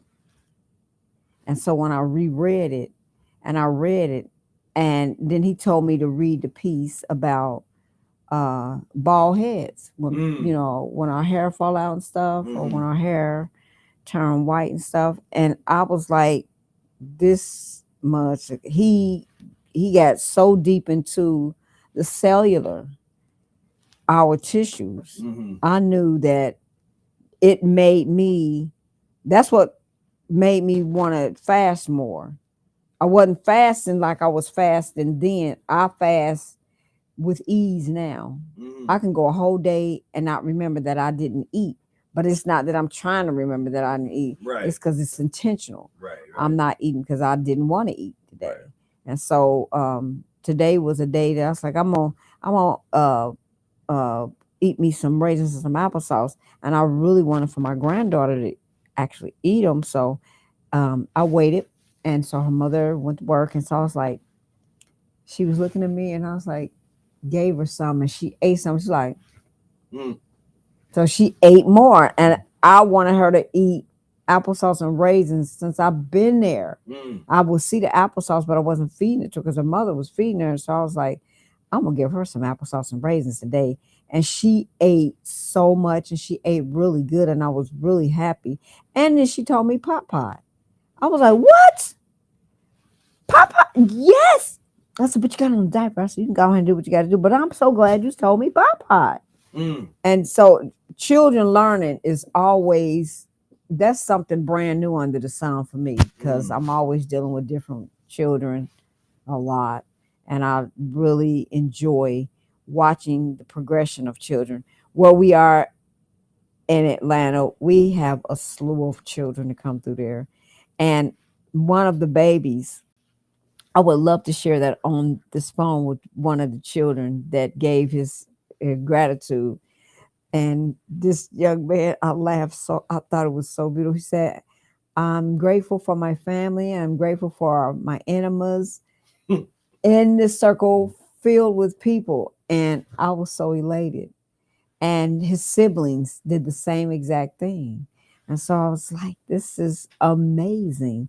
And I love hearing the gratitude from children that speak eloquently and give respect for themselves and to people around them. So I admire Monica for working with her children, because the last time I spoke with her about the Watoto, um, she was moving them into that, and to see them there is amazing. It is enlightening, and I'm so elated to see them on film doing some juice. Because the last time I knew, they were like kind of like struggling a little bit with the starches, but this is a whole new level of vibration for me to see them. And they're going to be little women in 10 years from today. I'm going to be 72. 10 years, I'll be 72. Well, I'm thankful. So at what point did you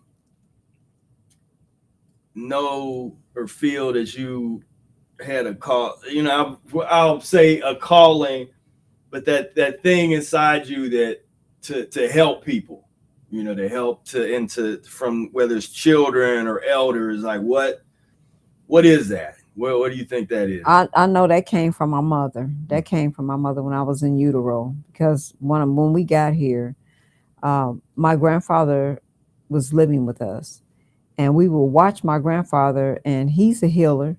And one of my sisters, both of them had a cramps, but one was having worse than the other. And she had it so bad.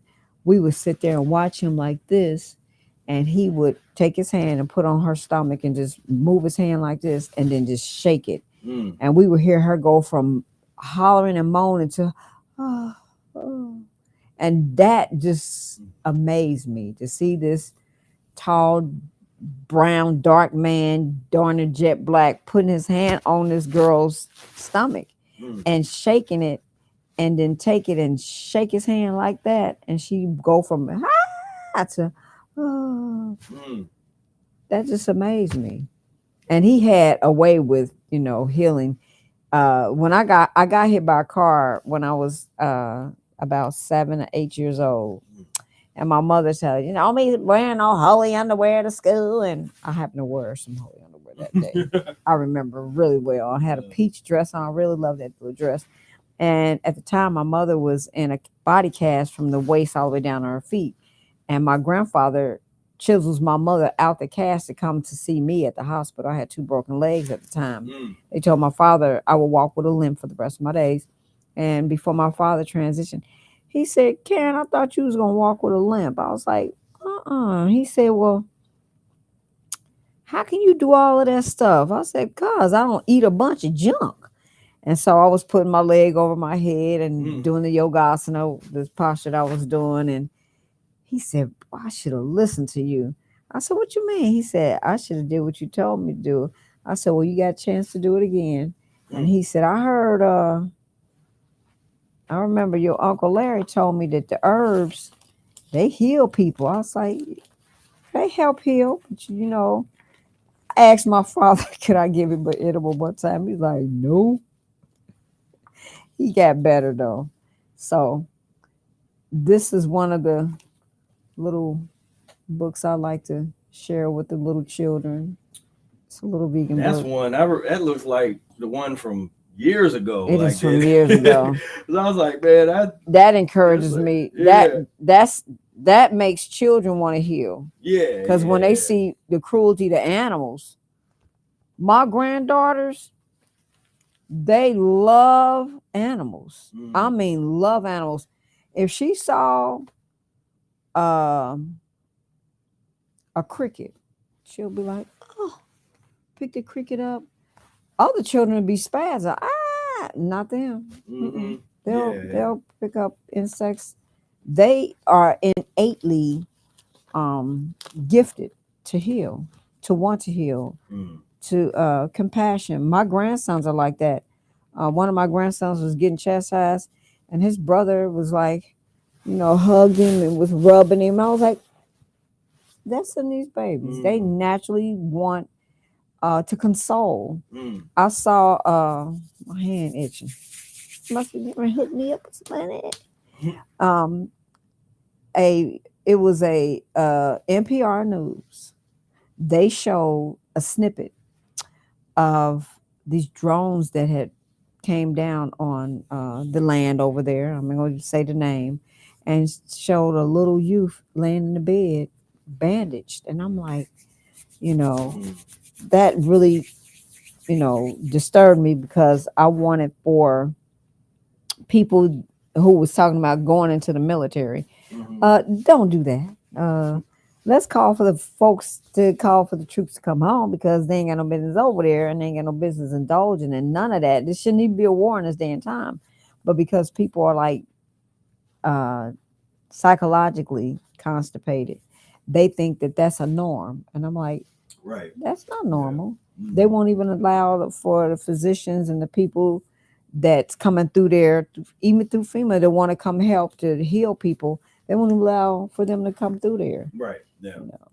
So healing has always been inside of me since utero.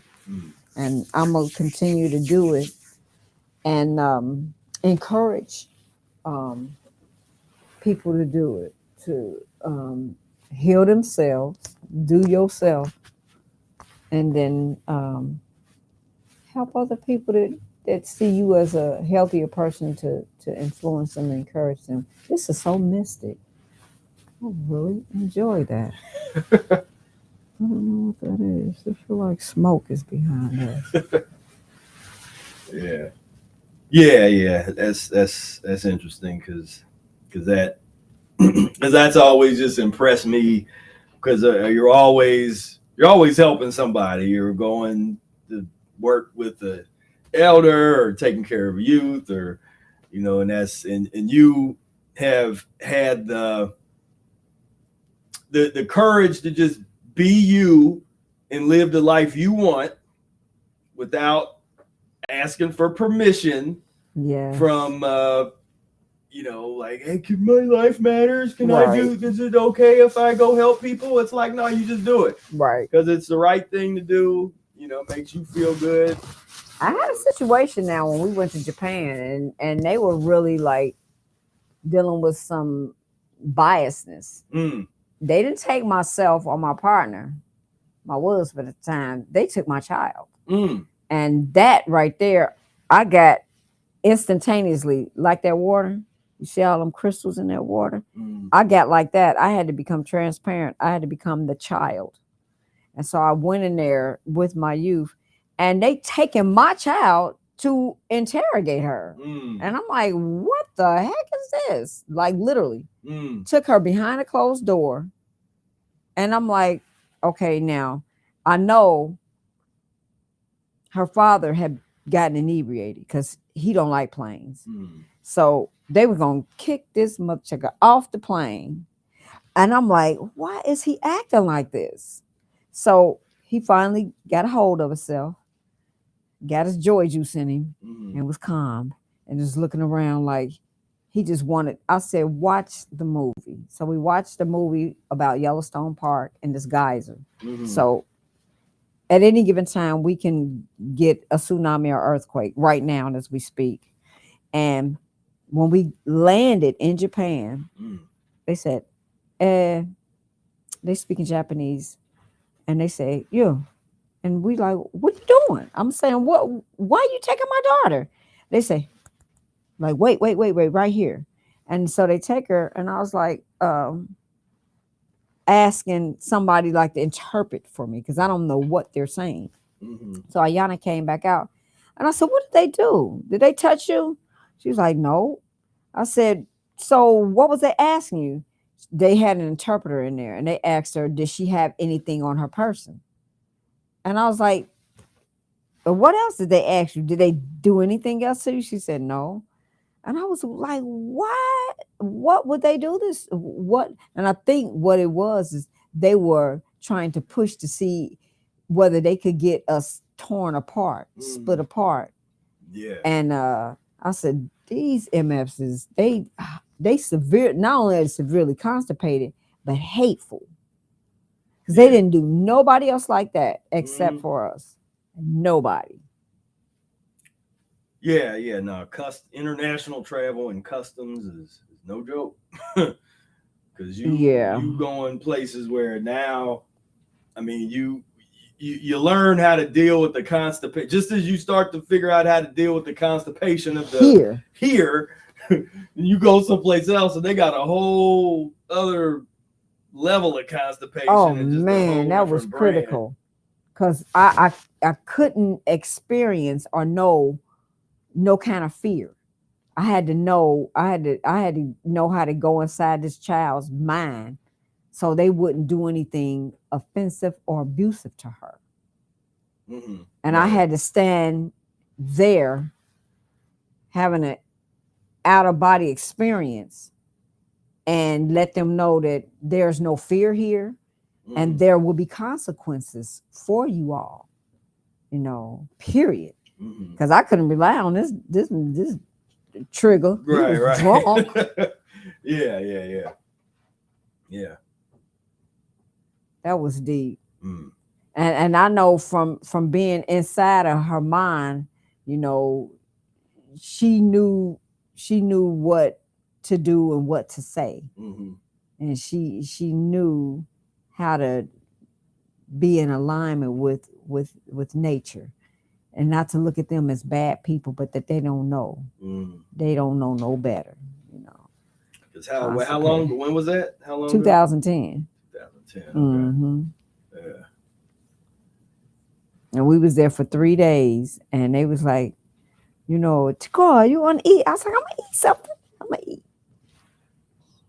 I just ate cabbage and some seaweed soup. I wasn't eating no rice. I wouldn't eat no soy, and I ate oranges.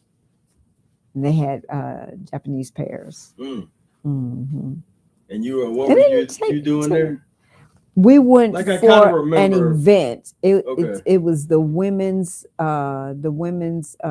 year for Tenrikyo, a joyous service where you do the dances and the workshops, and I had to learn the Beseki teachings.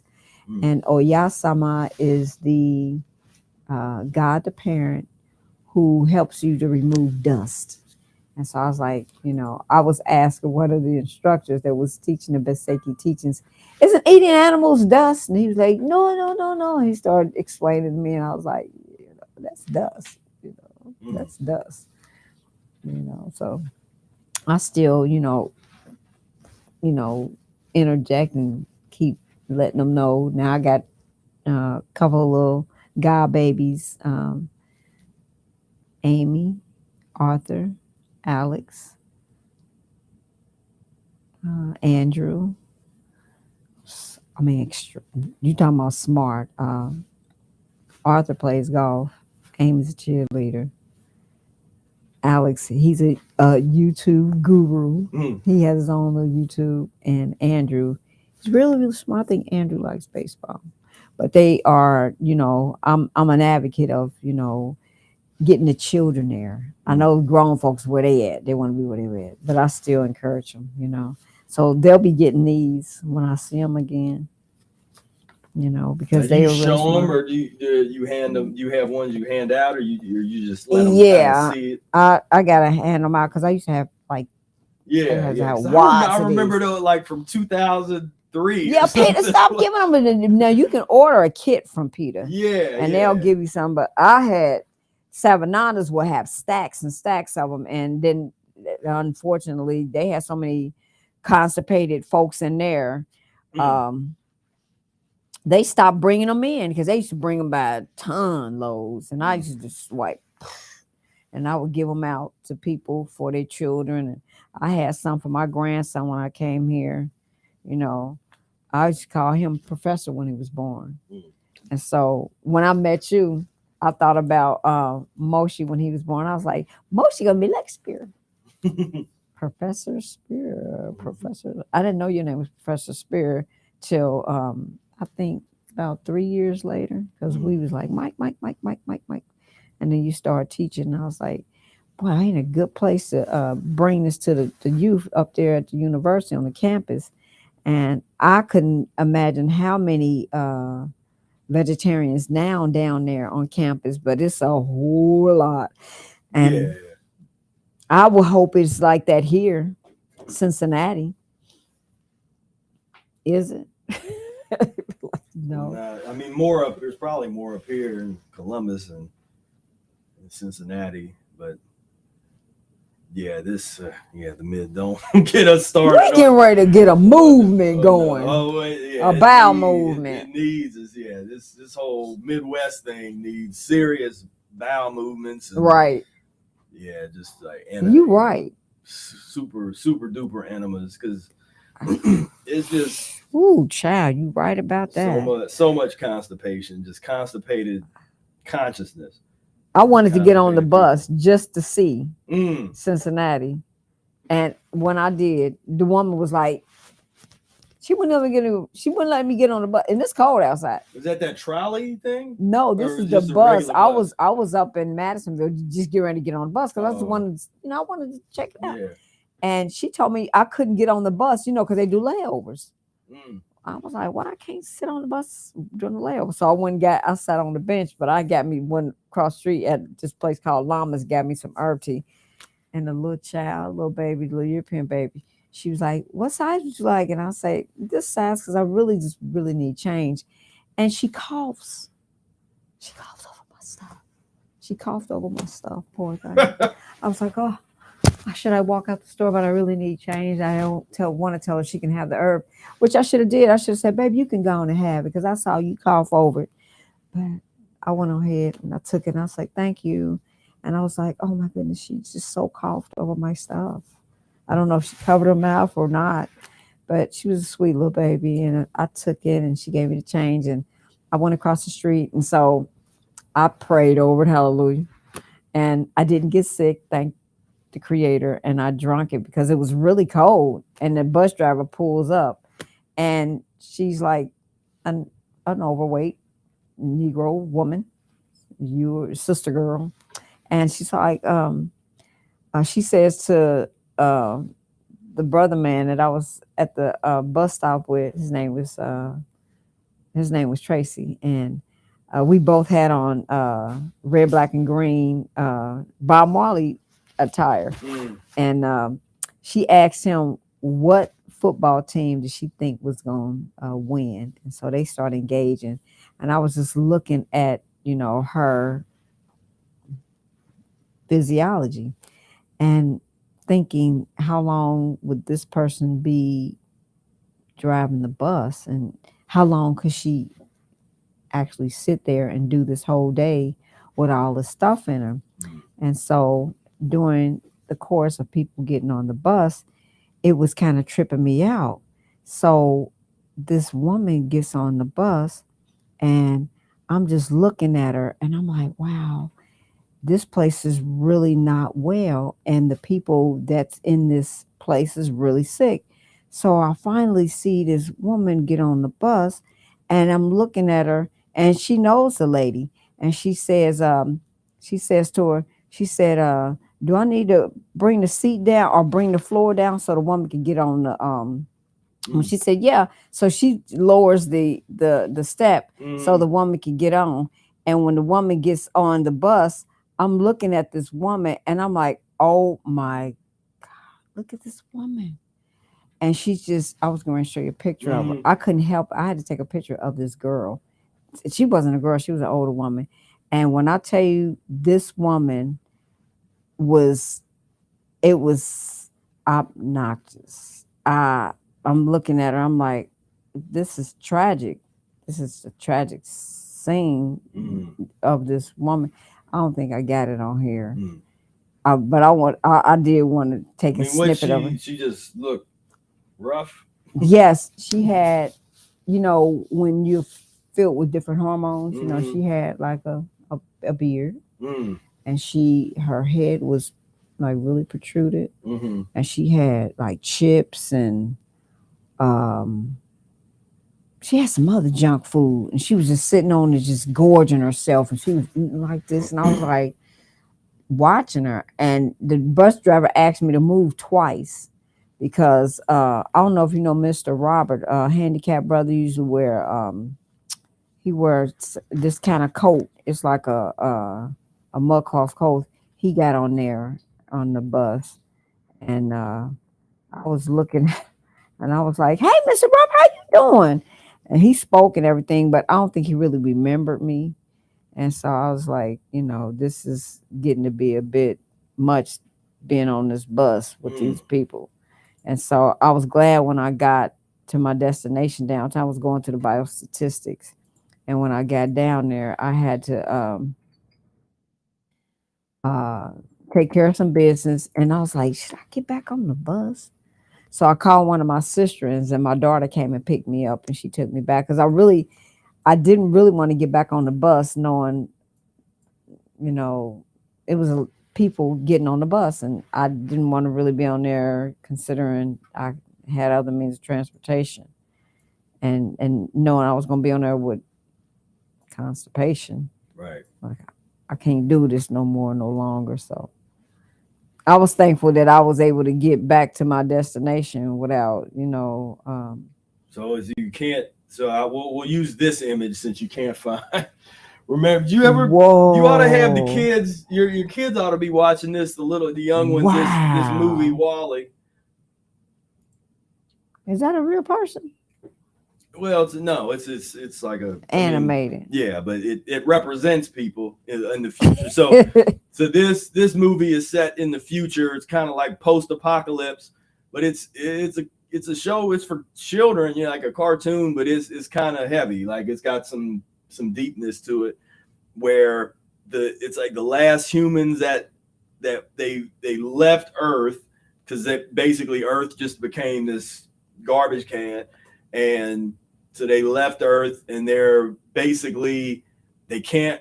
I don't think they can't walk anymore. It's basically what I was talking about when you go to the store and people are 400 pounds and they're kind of rolling around. It's like that reality. So and this was, I don't know what year this was made, but I mean, it was a little while ago, but they got this the screens that are up. So everybody's just entertained 24 hours a day. They can eat. But then there was in one of the scenes, somebody drops, they like drop their food or their drink, and they're like freaking out because they can't get it. And then a robot has to come and pick it up and give it to them. And they're like, thank you, and it's just this. The world looks like this to us. We see it now. It's like we don't have to. It's this, and then I got this other movie I got up, this Idiocracy. A lot of folks know about this from 2006. Oh wow! So the whole idea of this, is that on YouTube? No, I don't think it's probably, the whole movie is probably not on YouTube. You have to, I don't know who streams it or where it's at, but it's definitely worth a watch, because the idea with that one, did you find it? Mm-hmm. Oh yeah. She didn't know I was recording her. I had to like kind of be inconspicuous. Yeah. That's rough. But yeah, the Idiocracy is basically, it's what would happen, or if things continue on the degenerative. So the idea was that so-called intelligent people stopped reproducing because it was never time, because it was like, oh, we gotta wait, and or don't want any. Yeah. Then but what ended up, all the kind of the degenerate type of pus-based people, they were having children like rabbits. So the entire world so intelligence essentially becomes a thing of the past. Like people, the last living people that had some intelligence die off, and you have this infusion of just very unintelligent people, so the whole of humanity, the whole level just goes way down, and that becomes a level. And the movie is basically somebody that was like cryogenically frozen, that in his time he was stupid, but now he's like the smartest person in the world because everybody else, the level had went so far down. But idiocracy. But this is the kind of, like that's the president in their era. That's who gets elected president in that time period. And so is that what year is that supposed to be in? 3000 or something? I don't remember what the actual timeline is for that, but it's this is the kind of thing. You was able to see the whole movie? Yeah, I've seen the whole movie. Yeah, you have to. This is a good one where we start having our mucus-free movie nights. Oh, we're gonna have to most definitely check that out. Get the projector out and do some movie night, because these are some good, fun movies to watch together with other people. That one right there with the fat, are those fat people or fat? Yeah. This is the remaining humans that had to leave Earth because Earth became unlivable because of all the toxicity and garbage and toxic waste. So this is the last living humans, and they live on like a spaceship. And so what's the name of this one? So this is WALL-E. I might have seen. Did I see WALL-E? And I'd play this video. I don't want to get like a copyright hit, or I'd play this little video clip of just it's just perfect, because it's like it nails this trajectory that we're on, and this excessive reality. It's like we reject the reality of the, I'm not interested in the Darth Vader reality. That doesn't excite me, to be a cyborg and be, half man, half robot.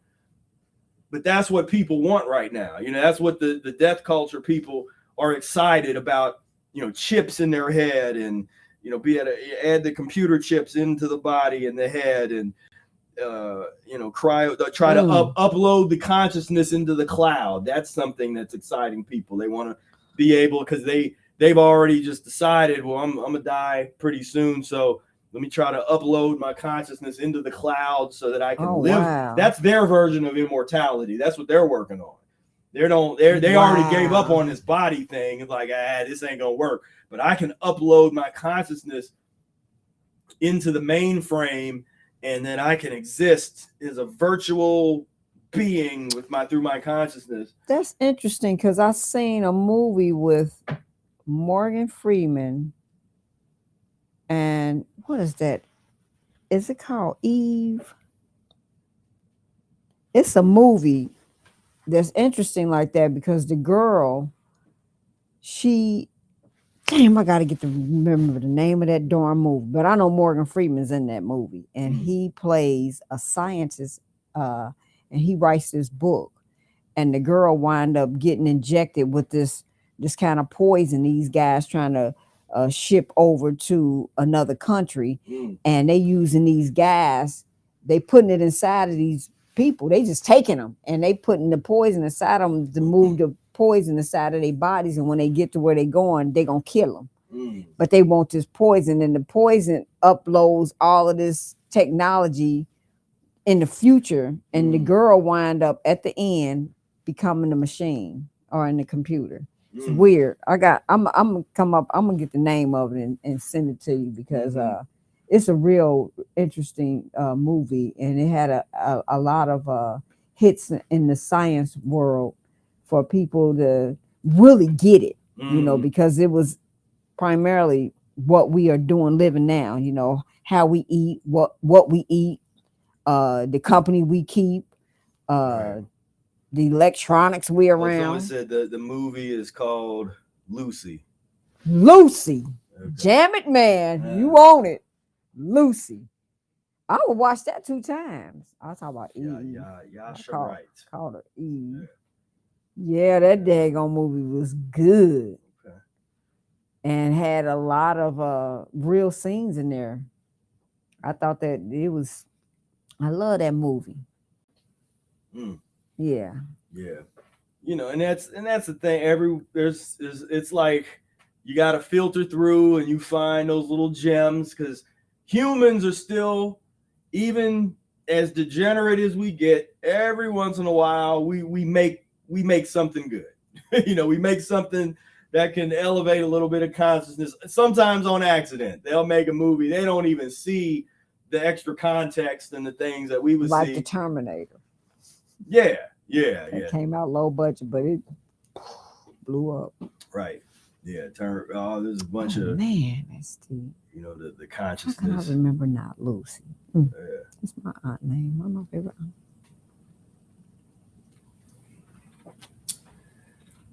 But yeah, we got work to do. Physiological liberation is, to me, that's what it's all about. That's what we working on, to try to get it for ourselves, for our family, our bloodline. And I'm a first responder, so anytime I'm needed, I'm too legit to quit. I can do that. I can go from A to B. If you want to see me, I can be there. Anybody need a phone number, give them a phone number, drop a line. I, do what I can to, be there. One of the things that perplexed me the most is when I went to go be with my folks in North Carolina, and this woman made such tremendous progress, and it felt like there was some sabotaging after I left. And I will hope that, they will follow up and, file the malpractice suits, because these folks ain't untouchable. You can get after these people that be doing some damage to you, whether it's years and years later. You can be compensated for any damages done to you. It's like the 20-year-old sister. She's in her mid-40s now. She was 20 years old when they removed her womb, and had a sister that came to me a couple of months back up, and I want to say March, April, May, somewhere up in there, and they was going to cut this girl's womb out, gave her 3 enemas. She came back up to Cincinnati, started doing that. She had a baby. But they was going to cut this girl's womb out. And I was like, always you can get a prognosis and diagnosis, but you better rest assured, you come through the mucus-free channel, guess what? You probably better off and get a better prognosis than dealing with them children in that place. Now, trauma unit, that's something different. Right. And coming through here, you got a better chance at walking through here without getting any more injuries done to yourself, because you created it in yourself. What better way to get rid of it than through yourself? So we are helping you save yourself. You're your own savior. Save yourself. Yeah, exactly. I appreciate you doing this and inviting me up here. Thank you for my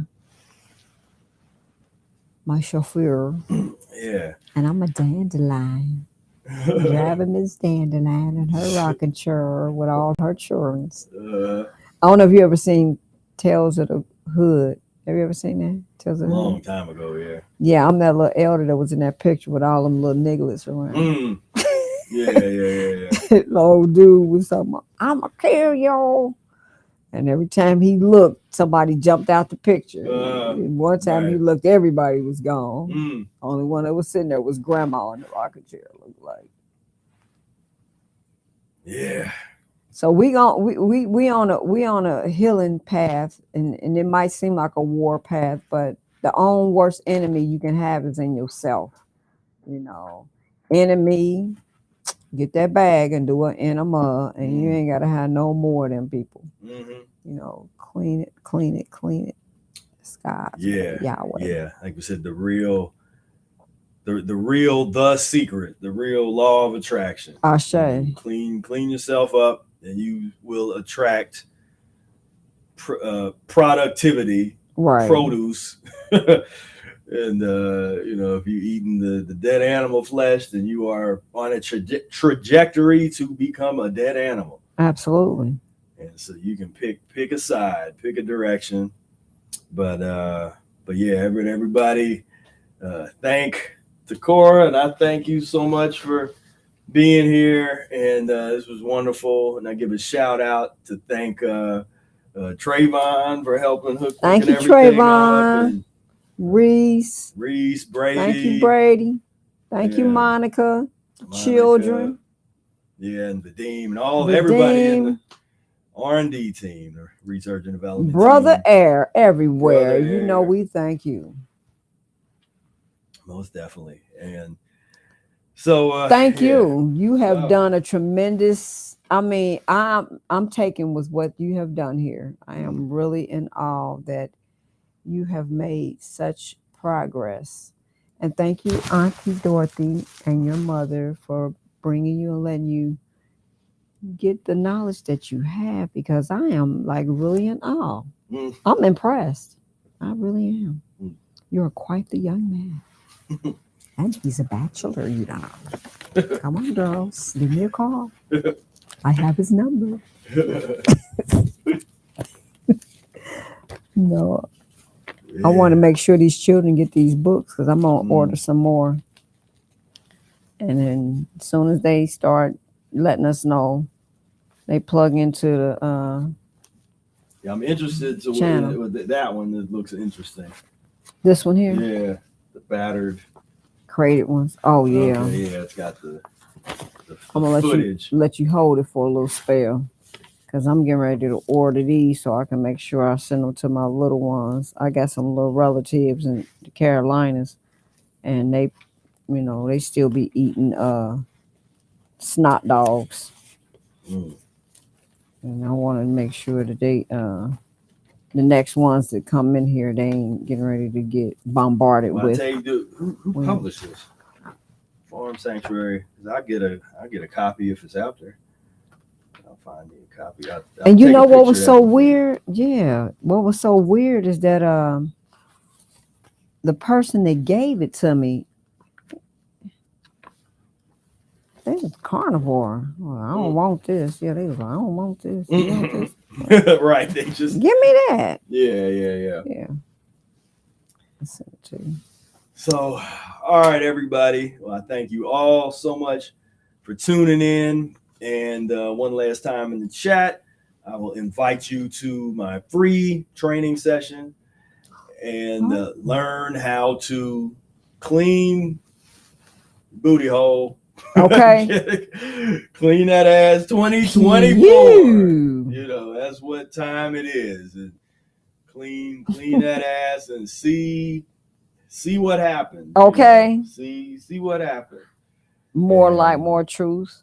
Yeah, total transformation. Like we said, this was you. I don't even know if you saw. Did you see the big me, or I'd already lost weight by the time? By the time I saw you, you was never ever.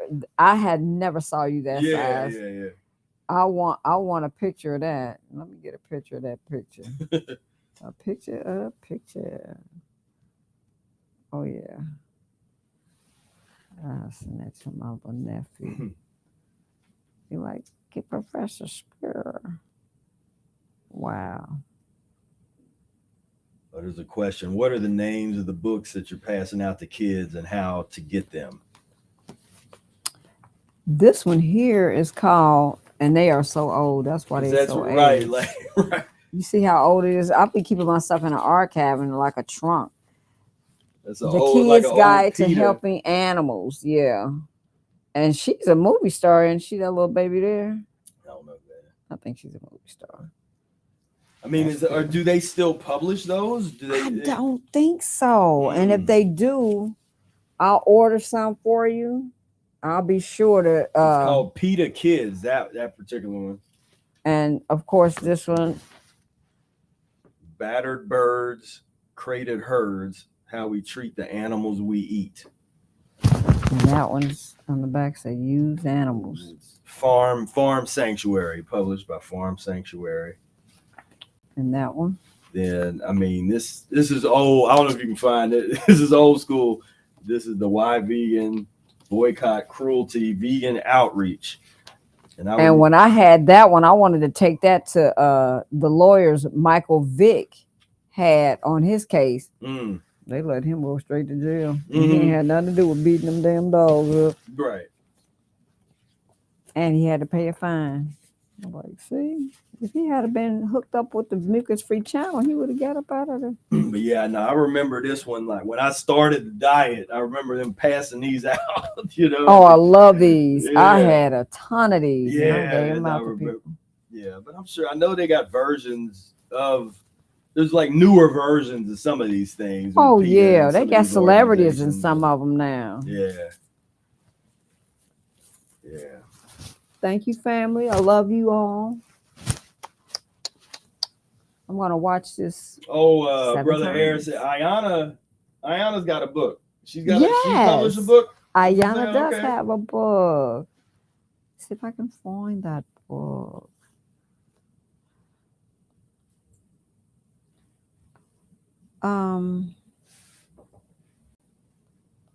She should have put gave us a link. I'd have posted the link up to get. Is it on Amazon or is she? It's on Amazon. Okay, nice.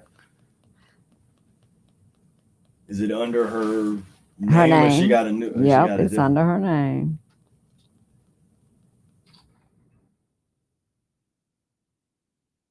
Ayana.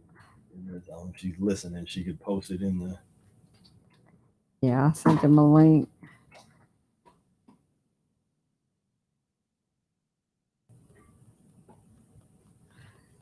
Well, I've been taking a lot of pictures. What's the name of the book? You know, I should know it. Here it is, right here. The tale of all ages. Let me see if I can. There you go. You got some good eyes. Tale of all ages. I'm not seeing it.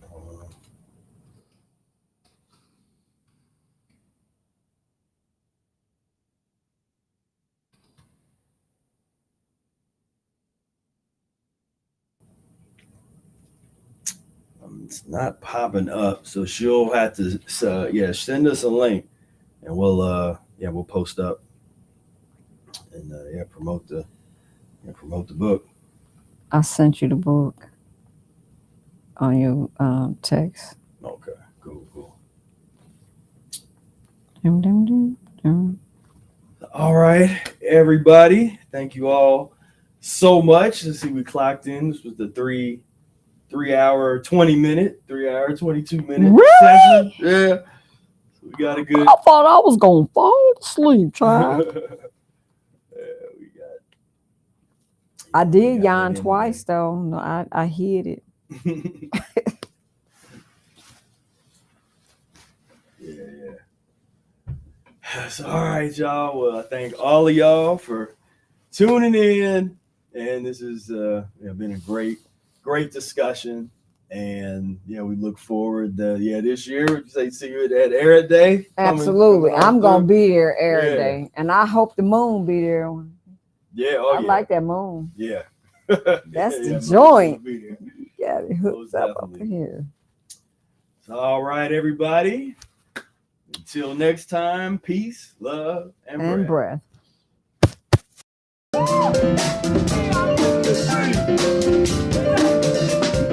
We are mucus-free. We are mucus-free. We are mucus-free. We are mucus-free. We are mucus-free. We are mucus-free. We are mucus-free. We are mucus-free.